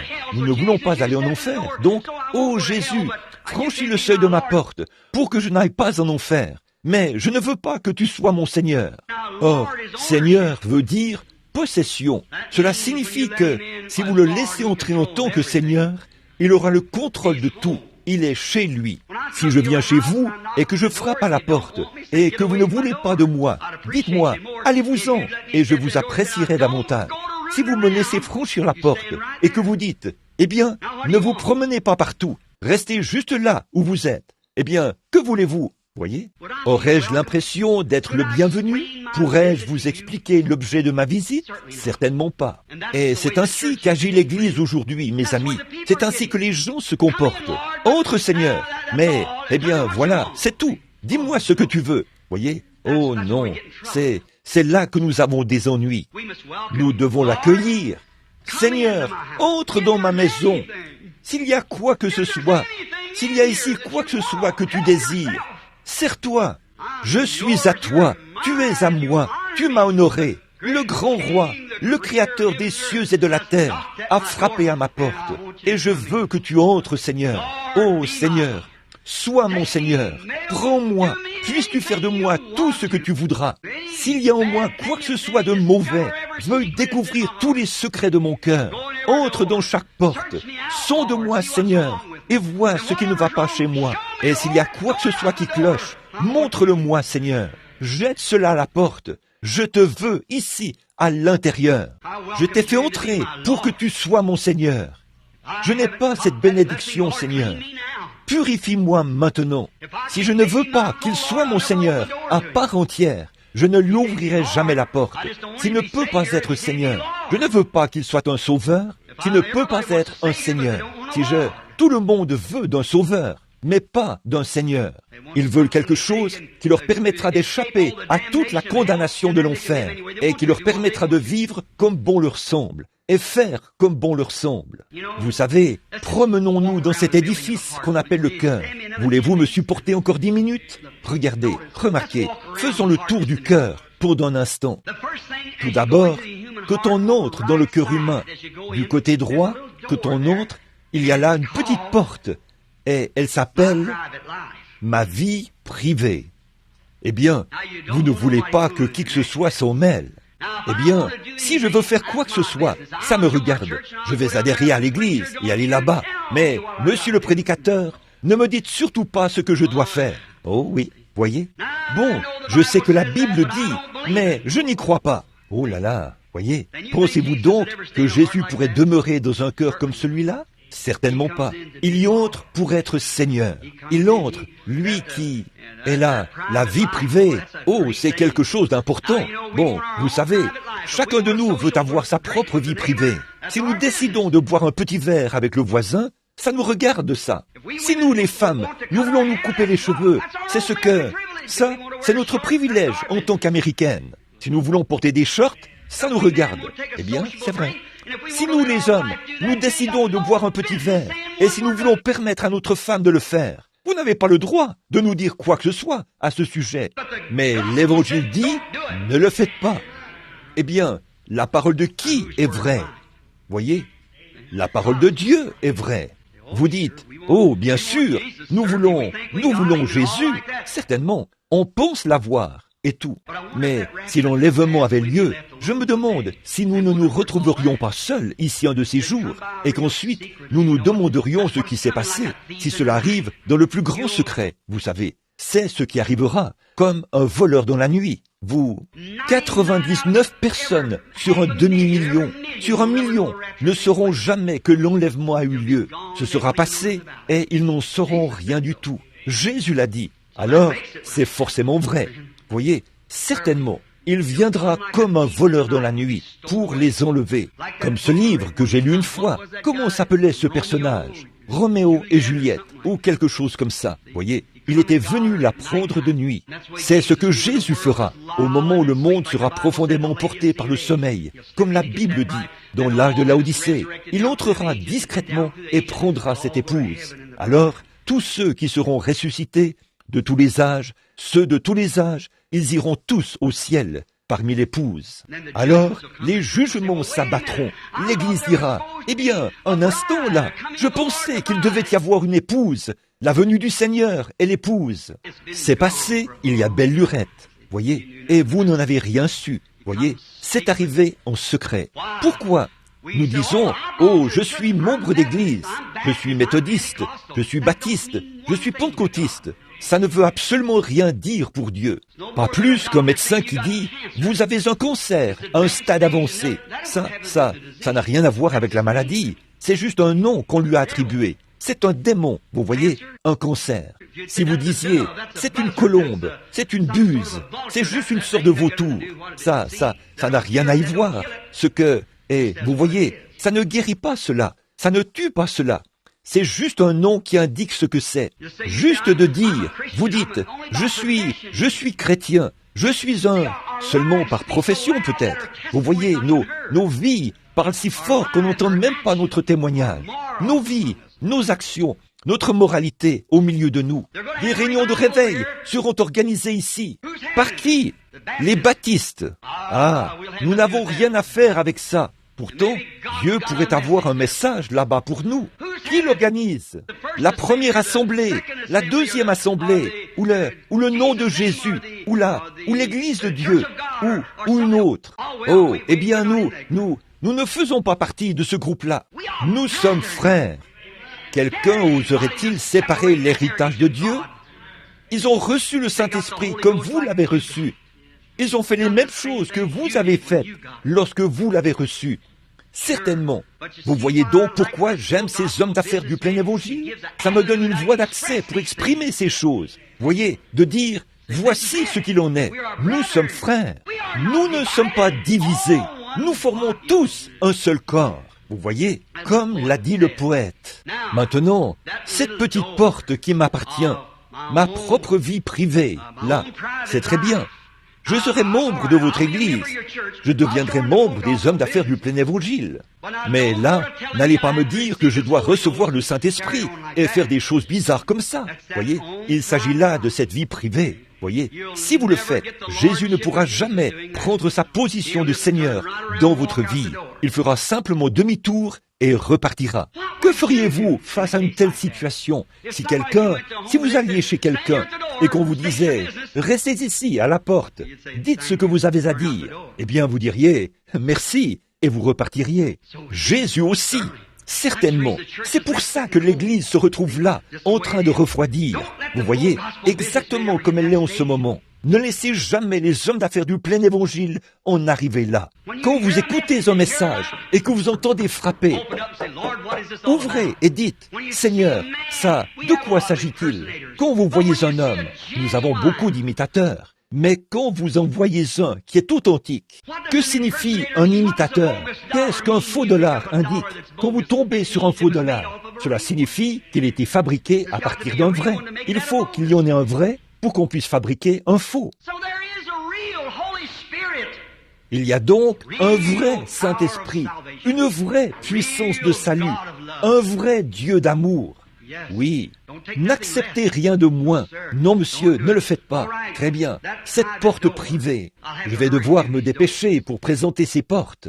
Il y a aussi une petite porte qui s'appelle la fierté. Oh là là, en voilà une qui est mauvaise. On ferait mieux de ne pas rester trop longtemps à cette porte. Mais vous voulez vous tenir à cette porte personnelle et dire, eh bien, vous n'avez rien à me dire. Voyez, eh bien, j'ai ma propre fierté. Certainement. Mais vous ne devriez pas en avoir. J'ai prêché ici, il n'y a pas longtemps, sur l'agneau et la colombe. Et l'agneau, voyez-vous, un agneau, un mouton, ne produit qu'une seule chose, c'est de la laine. C'est ce qu'il produit, et il renonce à ses droits. Vous pouvez prendre un mouton, le soulever, l'attacher par les jarrets, comme ça, et le tondre entièrement. Il restera couché là. Il renonce à ses droits. Après tout, c'est de lui que sort la laine. Ça lui appartient, mais il y renonce. Quand vous dites à un homme qu'il lui faut naître de nouveau, qu'il lui faut être purifié de sa vie de péché, qu'il lui faut arrêter de mentir, de voler, de tricher, de faire du prosélytisme et de mal se conduire, oh, certains d'entre eux explosent comme des ballons gonflables. Là, voyez, ça, c'est un bouc. Voyez, il fera un tas d'histoires. Mais un vrai agneau renoncera à ses droits. Une fois, j'ai parlé à nos dames au sujet de... Ce n'est pas que j'ai quoi que ce soit contre les dames. Elles sont nos sœurs. Mais j'ai du zèle pour cette Église. Quand je vois la mondanité y entrer comme à Sodome, alors je dois crier contre cela. Quelque chose à l'intérieur fait que mon cœur saigne et je crie. Ne suivez pas le style de Marilyn Monroe ou de certaines de ces femmes. Faites comme Sarah dans la Bible.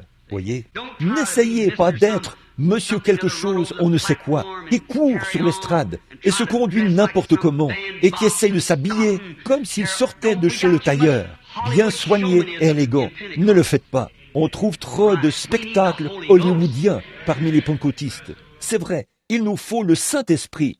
Bon, il se peut que vous me détestiez, que vous ne vouliez plus que je revienne, mais c'est une occasion de parler de la vérité. Et ceci est la vérité. Examinez cela et voyez si ce n'est pas vrai. Une dame a dit, c'est mon privilège en tant qu'américaine. J'ai dit, mais vous renoncerez à ça. Il y a quelque temps, ma femme et moi allions à l'épicerie, dans l'Indiana, et nous avons vu une chose étrange. Une dame qui portait une jupe. C'était très étrange. Elle a dit, chérie, ces gens-là ne chantent-ils pas dans des chorales? J'ai dit, oui. Oui. Eh bien, pourquoi? J'ai dit, eh bien, vois-tu, chérie, ces gens, ils ne sont pas de notre royaume. Et j'ai dit, de notre royaume. J'ai dit, non. J'ai été missionnaire. J'ai fait le tour du monde bien des fois. J'ai remarqué que quand je vais en Allemagne, j'y trouve un esprit allemand. Je vais en Finlande, et là, c'est un esprit différent. Je vais en Australie, c'est un autre esprit. Je viens en Amérique, c'est un autre esprit. C'est un esprit national. Et tous ces esprits sont du diable. Jésus l'a dit. Les royaumes de ce monde appartiennent au diable. Il contrôle chacun d'eux. Bon, Jésus l'a dit. Alors, vois-tu, c'est cet esprit national. Eh bien, a-t-elle dit, ne sommes-nous pas américains? J'ai dit, non madame, nous le sommes potentiellement. Elle a dit, toi, qu'est-ce que tu es? J'ai dit, eh bien, ne devrions-nous pas agir comme les Américains? J'ai dit, non, nous ne sommes pas de ce groupe d'ivrognes, de bagarreurs, de gens abjects. Non madame, nous sommes nés d'un esprit céleste. Nous venons d'un lieu où c'est la sainteté à l'état pur, sans mélange, où les anges et la justice sont là devant Dieu.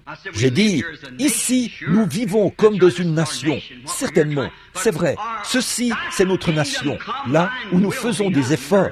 Mais que ton règne vienne, que ta volonté soit faite sur la terre comme au ciel.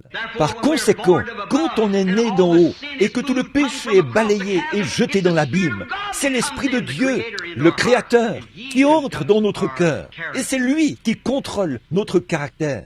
Nous ne mentons pas, nous ne volons pas, nous ne trichons pas. Nous sommes honnêtes, droits, nous marchons comme des citoyens du ciel, car c'est ce que nous sommes. Si nous sommes nés de l'Esprit de Dieu, et beaucoup parmi nous sont dans la confusion, et ils utilisent de petits ismes, des sensations et tout, et ils appellent ça l'Esprit de Dieu. C'est la raison pour laquelle nous sommes si embrouillés aujourd'hui. Tout le système ecclésiastique, c'est terrible. Et malgré tout cela, Jésus continue de se tenir à la porte après avoir été expulsé. Mais cependant, il y a encore une porte que j'aimerais ouvrir. La porte de la foi, puis je terminerai. J'en ai noté près d'une douzaine ici, mais je vais les sauter. La porte de la foi. Vous dites, voudriez-vous venir à la réunion organisée par les hommes d'affaires du plein évangile? Du quoi?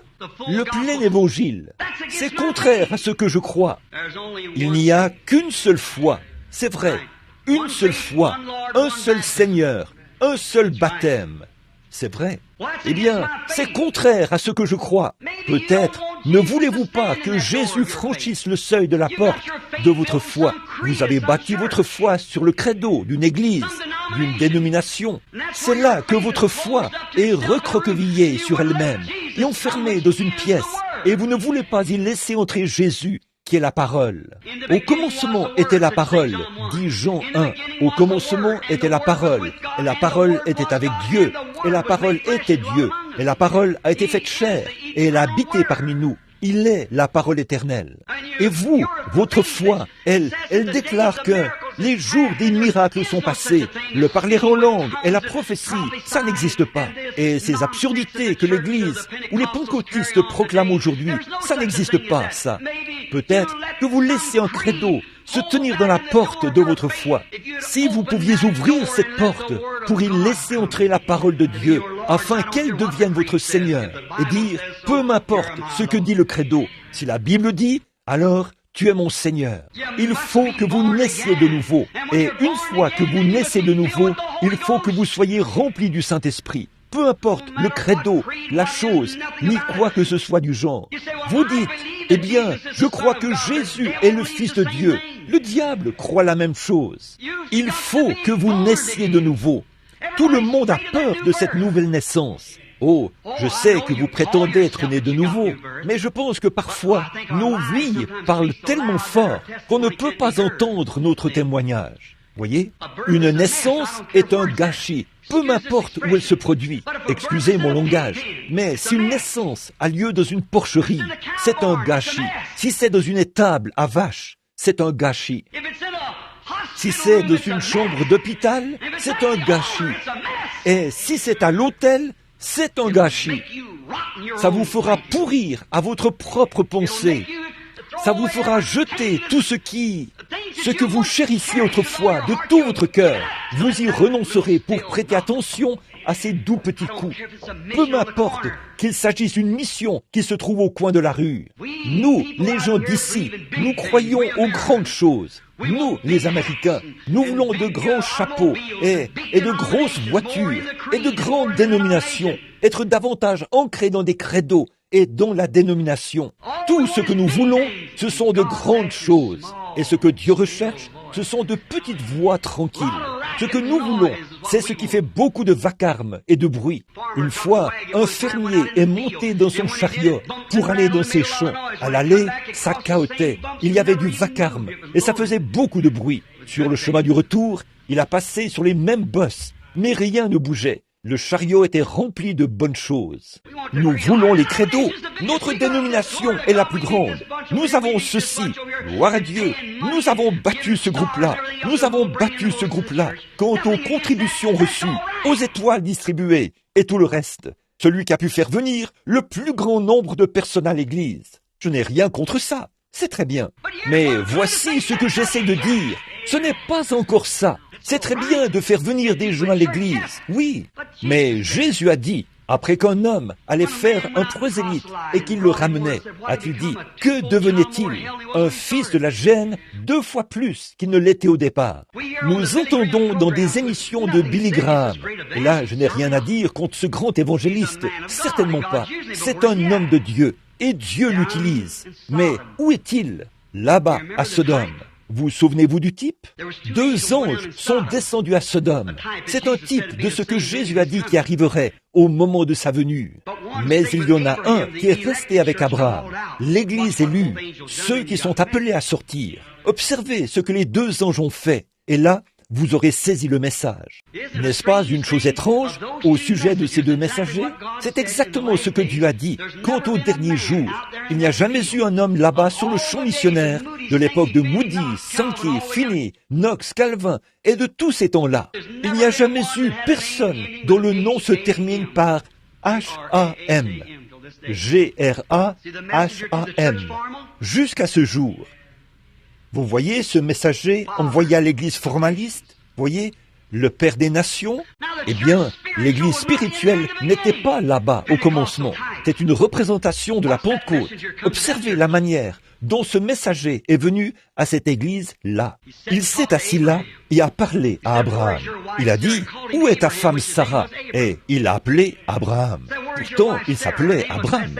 Il a dit, « Où est ta femme Sarah ?» Son nom était S-A-R-A-I. Maintenant, c'est S-A-R-A. Il l'a appelé S-A-R-A. Il a dit, elle est dans la tente, derrière toi. Derrière toi. Il a dit, je, un pronom personnel, te visiterai à la période de la vie. Et Sarah, il a dit, pourquoi Sarah a-t-elle ri quand j'ai dit cela? Voilà, c'est lui. Pourquoi faut-il qu'il en soit ainsi? Il faut qu'un tel esprit visite l'Église, un esprit de prophétie, un esprit de discernement. Et quand cela arrive, les gens n'en veulent pas. Pourquoi? C'est Laodicée. Nous sommes tellement enracinés dans des credos et tout ça, que nous ne pouvons pas accepter cela. C'est vrai, voyez, je me tiens à la porte et je frappe. Si quelqu'un entend ma voix, oh, ce que je crois est en désaccord avec de telles choses, alors vous croyez à quelque chose de faux. La foi, vous savez, la véritable et authentique foi de Dieu ponctuera chaque promesse de Dieu d'un Amen, un authentique Saint-Esprit. Et pourquoi? Parce que c'est le Saint-Esprit qui a écrit la Bible. C'est ce qu'elle dit. Les hommes d'autrefois, poussés par le Saint-Esprit, ont écrit la Bible. Voyez? Alors, comment le Saint-Esprit pourrait-il être en vous et nier cela? Il ne peut pas le faire.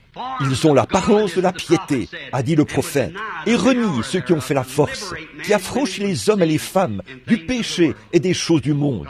Que Dieu soit miséricordieux envers nous. Oh, si vous avez une foi religieuse et que celle-ci rejette la parole de Dieu, éloignez-vous-en, que la parole de Dieu soit vraie. Oui, monsieur.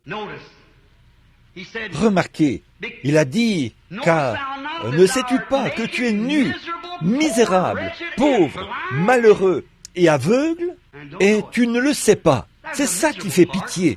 Maintenant, nous allons terminer. Je veux que vous saisissiez ceci. Et tu ne le sais pas. Maintenant, s'il vous arrivait de voir un homme se promener là, dans la rue principale, la rue Stone, ou une des rues principales, et que cet homme était si pauvre qu'il n'avait pas de vêtements, et qu'il était misérable, malheureux, sans vêtements, nu, ou une femme complètement nue et aveugle, et qu'il ne le sache pas, eh bien, si elle le savait, ou s'il le savait, ils essayeraient de trouver un endroit où aller pour y obtenir des vêtements.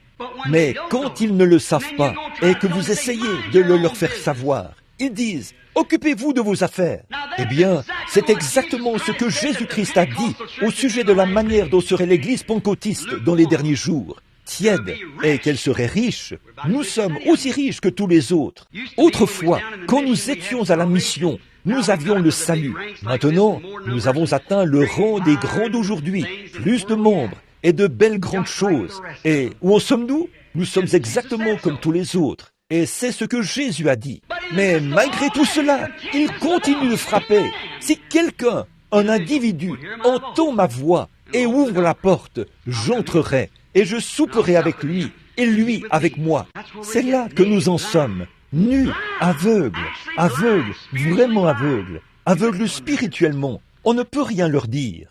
Vous savez, nous avons grandi dans une pauvreté extrême, là-bas, dans le Kentucky. Mon grand-père était un chasseur très connu. Il avait l'habitude de chasser le raton laveur. Je ne sais pas si vous, ici, il n'y a pas assez d'eau en Arizona pour avoir des ratons laveurs, je suppose. Mais ils ont, là-bas, ils avaient des ratons laveurs. Ils chassaient le raton laveur. Combien savent ce qu'est un chasseur de ratons laveurs? Eh bien, regardez-moi, tous ces gens du Kentucky. Oh là là, très bien. Eh bien, j'ai l'impression que je pourrais enlever mon veston maintenant et prêcher un petit moment. Je n'étais pas tout à fait à l'aise, mais je me sens vraiment bien maintenant. Oh là là, combien savent ce qu'est une paillasse? Eh bien, Tony, merci. Je suis enfin à la maison. Ah oui, c'est bien. Oh là là, du pain de maïs, de la bouillie de maïs. Oh là là, des haricots à une noire et des feuilles de navet. En avez-vous déjà mangé? Oh là là, c'est ça. Bon, nous nous sentons bien maintenant. Oui, monsieur, c'est bon. Et gros-papa avait l'habitude d'attraper des ratons laveurs et il les dépouillait de leur graisse. Et on avait un petit contenant. Nous avions l'habitude de conserver les petits contenants de levure chimique. Maman, on avait un dont elle se servait pour découper les petits pains, avec un contenant de levure chimique. Et elle faisait de petits pains bien gros. On les prenait par le dessus et le bas se détachait. On y tartinait de la mélasse de sorgho et un morceau de beurre fait maison. C'était vraiment bon. Ça me ferait du bien maintenant. Et ce matin, on ne m'a pas donné assez de mélasse. Alors, vous savez, quelque chose comme ça ferait vraiment du bien. Maman avait l'habitude de recourir à cette graisse de raton laveur. C'était le remède à tous les maux chez nous. Ça est le liniment barbed wire. Et elle, quand nous nous faisions une coupure, on y versait ce liniment barbed wire et de la térébenthine. Et puis, quand nous n'allions pas bien, nous prenions de la graisse de raton laveur. Nous avions une petite pièce au-dessus de laquelle il y avait un grenier. Il nous fallait y monter par une échelle, comme ceci. La balustrade était faite de petits arbres. Et nous, les enfants, nous dormions là-haut, sur une paillasse. Et puis, au-dessus de la paillasse, il y avait un lit de plumes, une couette. Aussi, les bardeaux étaient posés là, avec en plus la lumière de la lune. Et il y avait là des trous. Et la neige entrait par là. Alors maman nous recouvrait d'un morceau de toile pour éviter que pendant la nuit, la neige nous tombe sur le visage. Nous, la bande de petits Branham. Et 2 personnes se couchaient au pied du lit, 2 à la tête et 2 au milieu. Nous dormions dans toutes les positions possibles. Nous nous blottissions les uns contre les autres, comme des pourceaux, pour nous garder au chaud. De temps en temps, l'un de nous sortait de dessous la toile, alors que le vent froid soufflait. Alors nous attrapions un rhume, et cela affectait nos yeux.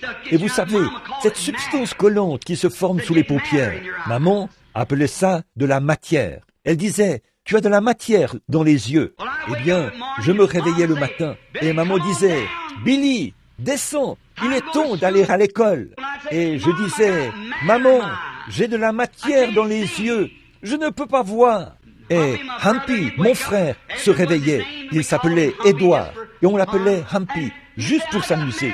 Et il disait, « J'ai de la matière dans les yeux. » J'entendais le bruit du contenant de la bonne vieille graisse de raton laveur cogner le poêle. Elle faisait fondre cela entièrement. Puis maman montait les marches et elle frictionnait et massait nos yeux. Et croyez-le ou non, cette matière quittait nos yeux. La graisse de raton laveur était le remède pour les paupières collées. Mais je vous le dis, un grand froid s'est abattu sur l'église. et la graisse de raton laveur ne marchera jamais. Mais Jésus a dit, je te conseille d'acheter du collyre, le Saint-Esprit. Vous devenez tellement aveugle, l'Église le devient, qu'elle ne peut plus voir Dieu. Elle ne voit que son organisation. Elle ne voit que ce qu'il y a juste devant elle. Elle ne regarde jamais au loin vers la venue imminente du Seigneur. La graisse de raton laveur ne servira jamais à rien dans ce cas-là. Mais le baume du Saint-Esprit vous ouvrira les yeux et vous pourrez prendre conscience de la présence de Jésus-Christ. Et il est le même hier, aujourd'hui et éternellement. Il est Dieu et il peut mettre du baume sur vos yeux avec son Saint-Esprit. Vous oublierez que vous étiez méthodiste ou baptiste, unitaire, binitaire, trinitaire, de l'Église de Dieu, nazaréen ou pèlerin de la sainteté. Vous serez un chrétien, né de nouveau du royaume de Dieu. Vous serez quelque chose. Vous n'aurez pas à vous efforcer à dire, eh bien, je dois absolument faire ceci. Il y a quelque chose en vous qui vous pousse à le faire. Cette pression dans votre cœur vous pousse vivement à prier. L'amour divin coule au fond de votre être, au point que vous ne tenez plus en place. Les réunions de prière coulent de vous, comme l'eau coule d'un puits artésien. Autrefois, je passais, quand j'étais garde-chasse pendant plusieurs années, je passais près d'une belle grande source. Cette source bouillonnait comme ça. Un jour, je me suis assis près de cette source et j'ai dit, « Pourquoi es-tu si heureuse ?» Oh, que cette eau était bonne. J'en ai bu une gorgée et j'ai dit, « Pourquoi es-tu si heureuse ? Es-tu heureuse parce que les lapins boivent de ton eau ?» Si elle avait pu parler, elle aurait dit, « Non. Parce que les cerfs boivent de ton eau ? Non. Parce que je bois de ton eau ? Non. Pourquoi donc es-tu si heureuse ? Qu'est-ce qui te fait bouillonner comme ça ? Si elle avait pu me parler, elle aurait dit, « Ce n'est pas moi qui bouillonne, frère Branham. C'est quelque chose derrière moi qui me pousse, qui me fait bouillonner continuellement. » Nous nous efforçons de faire des choses, mais quand le Saint-Esprit est en nous, nous le faisons par l'amour divin. Christ est ma vie et la mort m'est un gain, a dit Paul. Certainement. Alors, puisse l'onction de son baume toucher vos yeux. En terminant, je n'ai pas l'intention de vous retenir ici jusqu'à ce que vous soyez très fatigués. C'est la première fois ou la deuxième fois que je viens parmi vous. Pardonnez-moi si j'étais trop long. Alors, permettez-moi de terminer par cette histoire. Là-bas, dans le sud, nous avions un vieux frère de couleur qui était pentecôtiste. C'était vraiment un véritable serviteur de Christ. Il y avait une brave sœur noire qui venait à l'église. Elle était remplie du Saint-Esprit et elle était une personne vraiment remarquable. Elle avait un mari, c'était un brave homme. Son nom était... On l'appelait Gabriel, et nous l'appelions simplement par son diminutif, Gab. Ainsi donc, nous n'arrivions jamais à l'amener à s'attacher à l'église. Il ne voulait pas du tout venir à l'église. C'est ce qu'il disait. Oh, et les gars, là-bas à la salle de billard, où il traînait, lui disaient, « C'est une bande d'exaltés, ils n'ont rien d'intéressant. » Et la seule chose que Gab trouvait à faire le dimanche matin, c'était de prendre sa queue de billard et d'aller à la salle de billard, ou quelque chose du genre, et de passer du temps avec les gars.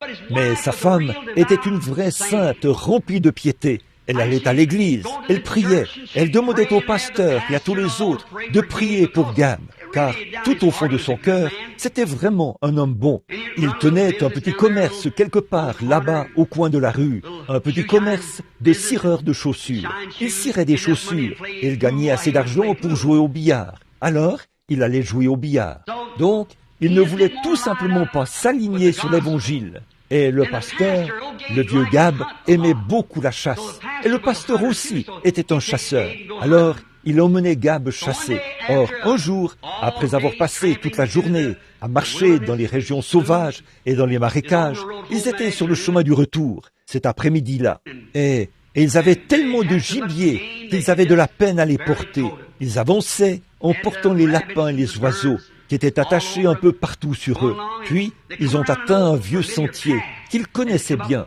Ils ont monté la colline jusqu'au sommet. Puis, ils sont descendus dans la petite ville qui se trouvait au pied de la colline. C'était un samedi, et le soleil était en train de se coucher. Le pasteur a regardé autour de lui. Ça faisait déjà un bon moment qu'il n'avait pas entendu le vieux Gab dire un mot. Alors, il a regardé autour de lui, et Gab regardait par-dessus son épaule, vers le soleil couchant qui descendait sur l'horizon à l'ouest. Le pasteur a regardé en arrière. Il a remarqué que Gab ne disait rien, mais qu'il jetait des regards en arrière en avançant. Ainsi donc, le pasteur a continué à marcher pendant quelques minutes. Et au bout d'un moment, une grande main noire s'est posée sur son épaule. Et quand il s'est retourné, il était surpris de voir le vieux Gab qui le regardait bien en face. Les larmes coulaient sur ses joues, ruisselant comme ceci. Il a dit, « Pasteur, demain matin, vous me trouverez là-bas, au banc des pénitents. » Il a dit, « Et je partirai de là pour m'asseoir à côté de ma fidèle épouse. Puis, je resterai dans cette église jusqu'à ce que Dieu me rappelle à la maison. » Bien sûr, le pasteur s'est retourné, stupéfait. Il a dit, « Gab, c'est ce que j'ai voulu, attendu et désiré ardemment. J'ai prié pour cela pendant des années. » Il a dit, « Gab, est-ce une décision définitive ?» Il a dit, « Oui, pasteur, c'est définitif, mais je veux aussi ce Saint-Esprit. Et demain matin, je vais me diriger vers le banc des pénitents et je vais le recevoir. Sinon, c'est là que je vais mourir. » Il a dit, « Gab, j'apprécie ceci. » Il a dit, « Mais je veux te demander quelque chose, Gab. Quelle prédication ai-je prêchée qui t'a inspiré à faire ceci? J'aimerais connaître la prédication que j'ai prêchée, ce sur quoi j'ai prêché. Ou quel cantique la chorale a-t-elle chanté qui t'a inspiré à prendre cette grande décision, Gab? » Et ce brave noir a regardé le pasteur et a dit, « Pasteur, a-t-il dit, j'apprécie vraiment chaque prédication que vous avez prêchée. » Il a dit, j'apprécie tout ce que vous avez dit, pasteur. Il a dit, et j'apprécie chaque beau cantique que la chorale a chanté. Mais, a-t-il dit, pasteur, ce n'était pas ça. Il a dit, vous savez, je regardais ce soleil se coucher là-bas, à l'horizon. Savez-vous que mon soleil et le vôtre aussi se couchent? Que la lumière de notre corps s'en va? Et c'est vrai ici, ce matin, messieurs. Le soleil se couche. Il se couche sur votre vie et sur la mienne. Et il se couche sur le temps, sur la civilisation. C'en est fini d'elle. Il se tient à la porte et frappe. Il languit, il attend. Ce petit coup, ce quelque chose qui au fond de votre cœur dit, c'est moi. Ouvre maintenant. C'est lui. Gab a prêté attention à ça et il a fait demi-tour. Il a dit autre chose. Pasteur, a-t-il dit, vous savez que je suis un mauvais tireur. Il a dit, je n'arrive pas à toucher une cible. Vous savez que je n'y arrive pas. Mais regardez tout ce gibier. Ma femme et moi avons là assez de provisions pour toute la semaine prochaine. Et il a dit, vous savez que je n'arrive pas à toucher une cible. Mais, a-t-il dit, il me les a donnés. Il a dit, tout à coup, cette pensée m'est venue. Il doit certainement m'aimer, sinon il n'aurait pas été si bon vers moi. Avez-vous déjà pris conscience de cela? En Inde, aujourd'hui, je sais que des petits enfants sont couchés dans la rue, leurs petits ventres ballonnés, leurs petites gencives abaissées comme ceci, et ils meurent de faim. Leurs petites mamans supplient les gens de prendre l'un d'eux, et il y en a des milliers d'autres. Un après-midi, on vient les mettre sur des civières et tout. On les amène à la salamandre, et on les y jette. Pour eux, Jean 14 n'existe pas. Ils mangent n'importe quoi, de l'herbe, des écorces d'arbres, ou tout ce qu'ils peuvent trouver. Ce que nous mettons dans nos poubelles suffirait largement pour les nourrir. Nous qui sommes assis ici ce matin, nous payons environ $1,50 pour avoir un peu de nourriture ici. Nous avons de bons vêtements. Nous conduisons de belles voitures. Nous vivons dans de belles maisons. Vous, les hommes d'affaires, qui êtes ici, vos affaires sont florissantes, comme je vous entends en témoigner. Dieu est bon pour vous. Ne pouvez-vous pas vous en rendre compte? Eh bien, il vous aime. Le savez-vous? Et c'est pour cela qu'il y a ce coup à votre porte. Je me tiens à la porte et je frappe. Et si quelqu'un entend ma voix et ouvre la porte, j'entrerai chez lui et je souperai avec lui et lui avec moi. Maintenant, cette petite voix tranquille qui frappe à la porte de votre cœur, il se peut qu'elle ait frappé si souvent que le son est devenu très faible en ce moment, mais soyons vraiment honnêtes avec Dieu et avec nous-mêmes. Juste un instant. Ce petit coup qui se fait entendre là, tout au fond, qui vous fait dire « Je ferais mieux de mettre un frein à ma façon de faire les choses. Je ferais mieux de changer. Je ferais mieux de marcher droit. Je sais qu'il y a des choses en moi. » Quand je regarde ici et que j'examine ma vie à la lumière de cette parole, je vois que j'ai tort à bien des égards. Regardez autour de vous et voyez comme il est bon. C'est sa bonté qui frappe à la porte. Peu importe ce que nous avons fait, combien nous avons péché, combien nous avons rejeté cela, combien nous avons dit « nous le ferons plus tard », il frappe encore. En dépit de tout cela, si un homme ou une femme ouvre simplement son cœur, j'entrerai et je souperai. Voyons ce qu'il veut ce matin. Voulez-vous, alors que nous courbons la tête? Oh, mon Jésus, je t'aime, je t'aime. Oh, accorde-moi la grâce de t'aimer davantage, Seigneur. Quel est ce petit quelque chose qui me dit sans cesse dans mon cœur que je dois m'approcher un peu plus de Jésus? Qu'est-ce que c'est? Voulez-vous ouvrir la porte à cela ce matin? Maintenant, s'il vous plaît, que toutes les têtes soient inclinées et les yeux fermés, tout au fond de votre cœur. Soyez vraiment honnête. Juste un instant. Vous entendez ce petit coup à votre porte. Je vais prier dans un instant. Et sincèrement, vous aimeriez savoir ce qu'est ce mystérieux petit quelque chose dans votre vie. Ce quelque chose que vous aimeriez laisser entrer. Voudriez-vous qu'il entre ce matin? Dites, frère Branham, priez pour que j'aie la foi, la grâce de simplement ouvrir mon cœur afin qu'il entre. Je veux savoir ce que cela représente. Ces coups à ma porte. Je sais que quelque chose y frappe. C'est peut-être une marche plus rapprochée. C'est peut-être un ministère différent. C'est peut-être pour que je m'abandonne. C'est peut-être pour que je reçoive le Saint-Esprit. Voulez-vous lever la main vers Dieu et dire « Me voici, Seigneur, que Dieu vous bénisse ». C'est ça. Oh, c'est vraiment partout. J'entends frapper de petits coups à la porte de mon cœur. Je pense que 60 ou 70% des gens ont levé la main, alors que nous avons la tête inclinée. Maintenant, notre Père Céleste, il y a une source, comme l'a dit le poète, remplie du sang des veines d'Emmanuel. Et tout pécheur plongé dans ce flot est lavé de tout péché. Le brigand mourant vit avec joie cette source en son jour. Et moi qui suis vil comme lui, j'ai pu laver mes péchés. Maintenant, Père, nous sommes reconnaissants pour ces gens. Et il se peut que certains d'entre eux, sans doute, professent le christianisme depuis longtemps, mais ils se sont vraiment sentis repris dans leur conscience, au point de lever la main. Et Seigneur, qu'en serait-il s'ils n'avaient pas même été repris dans leur conscience, au point de lever la main? Alors, ils ne seraient plus en état d'être rachetés. Pensez à cet état-là, où une âme errante pourrait errer dans les ténèbres, être totalement aveugle et ne pas le savoir. Et quand ils entendent Dieu frapper à leur porte, ils l'attristent tant de fois qu'ils arrêtent définitivement de frapper. Ils adoptent un credo ou quelque chose de ce genre par lequel ils vivent le reste de leur jour et ils se retrouvent déçus au jour du jugement. Je suis reconnaissant, Seigneur, pour ces gens qui ont levé la main pour dire « Sois miséricordieux envers moi, Seigneur. Viens dans mon cœur, Seigneur Jésus, et révèle-toi à moi aujourd'hui. Et je te donnerai ma vie. Me voici. S'il y a quelque chose en moi qui ne va pas, Seigneur, je regarde ma propre vie et je vois qu'il y a beaucoup de choses qui ne vont pas. Alors, amène-moi dans ta grande maison du potier et façonne-moi.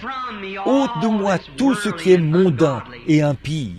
Et je te remercie, Seigneur, de ce que je n'en suis pas arrivé au point où j'ai franchi cette ligne qui, une fois franchie, on ne peut plus jamais revenir en arrière, car on a attristé l'Esprit de Dieu pour la dernière fois. Et il n'y a plus moyen de revenir en arrière. Comme Judas Iscariote et les autres, qui a vendu son Seigneur pour 30 pièces d'argent. Et aujourd'hui, nous le faisons aussi à cause de la popularité, des soucis du monde, des organisations religieuses, des dénominations et des credos. Nous le vendons pour tout et n'importe quoi. Ô Seigneur, sois miséricordieux envers les gens au cœur honnête. J'intercède pour eux, Seigneur. Oh, de tout mon être, j'implore la miséricorde divine. Exauce-moi, Seigneur, exauce-moi. puis ce grand désir, avec la foi de savoir que c'est Dieu qui a parlé à leur cœur. C'est Dieu qui fait ces choses. Puisse la porte du cœur s'ouvrir à l'instant, afin que Jésus y entre pour être le Seigneur de la situation, en faire sortir toute la mondanité et faire d'eux de nouvelles créatures en Jésus-Christ. Guéris ceux qui sont malades, Seigneur. Comme je vois qu'il y a tant de gens qui souffrent, je prie maintenant pour eux, Père, afin que le grand médecin touche aussi leur être physique et en fasse sa demeure, son lieu d'habitation, d'où il peut tendre les mains au moindre appel. Un petit appel doux du cœur, et le grand médecin est à l'œuvre. Accorde-le, Seigneur. Exauce-nous aujourd'hui. Bénis tous ceux qui sont présents. Au nom du Seigneur Jésus-Christ, nous le demandons. Amen. Maintenant, avec la tête inclinée, très humblement, doucement, chantons ce vieux cantique de l'Église. Je l'aime, parce qu'il m'a aimé le premier. Maintenant, croyez que ce que vous avez demandé, à la suite de ce doux petit coup frappé à votre cœur, Jésus va entrer maintenant. Chantons-le tout doucement.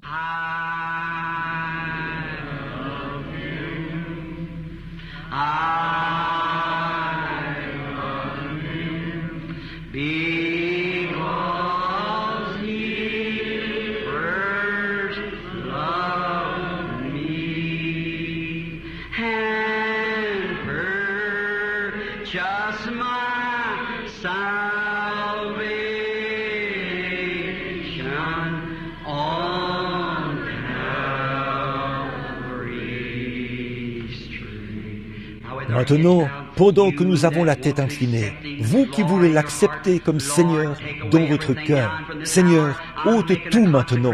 Dès cette heure-ci, je me consacre à toi autour de cette table, Seigneur, afin que je puisse te rencontrer de nouveau lors du glorieux souper des noces. Je te consacre ma vie ce matin.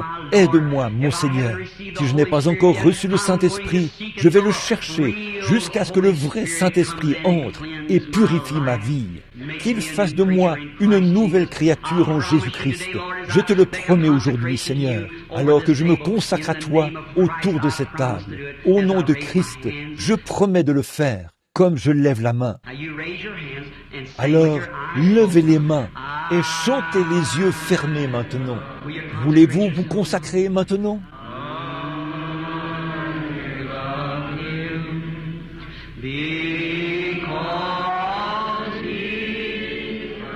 Ô Dieu, sois miséricordieux. Père, regarde ces mains et accorde cela au nom de Jésus.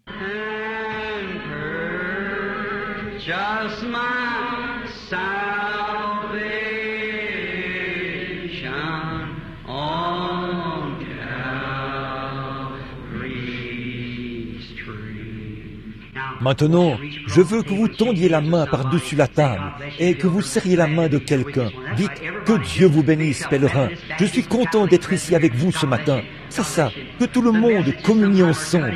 Les méthodistes, les baptistes, les catholiques, les presbytériens. Que Dieu vous bénisse, que Dieu vous bénisse. Les messages sont parfois tranchants et durs et nous voulons nous sentir à l'aise avec cela.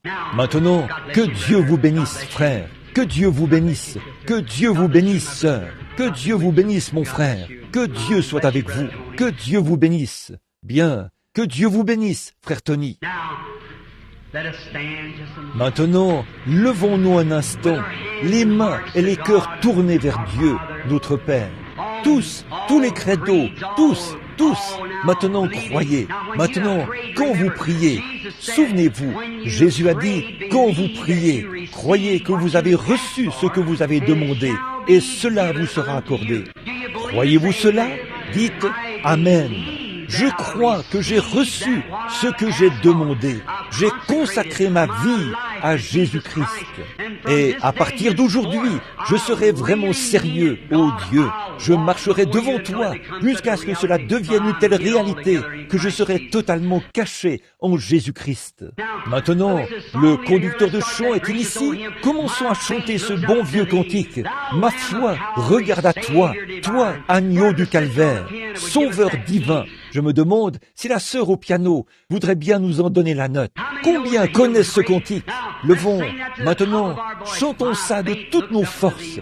Ma foi, regarde à toi, toi, agneau du calvaire. Tous ensemble maintenant.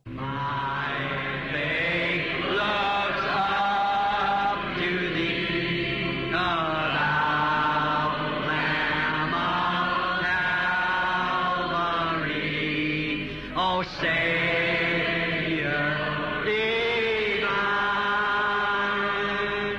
now hear me while I pray.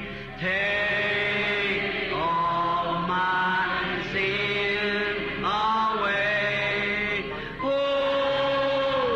let me from this day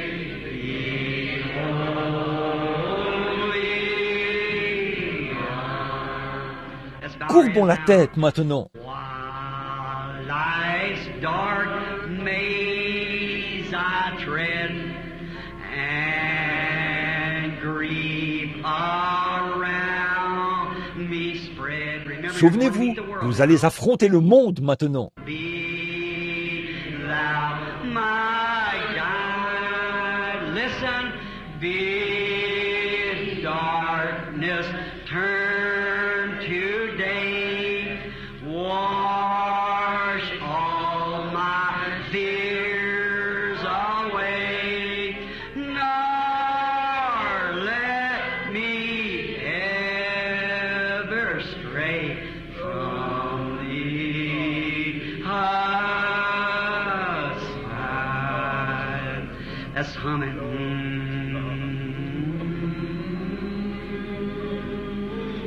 Glory to God.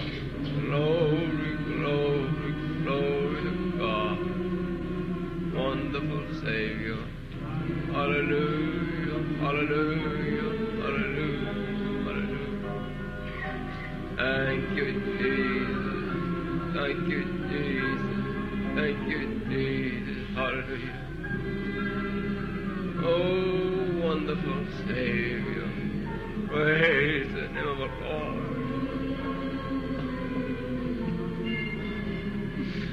Oh, praise. Hallelujah. Hallelujah. Fredonnons-le.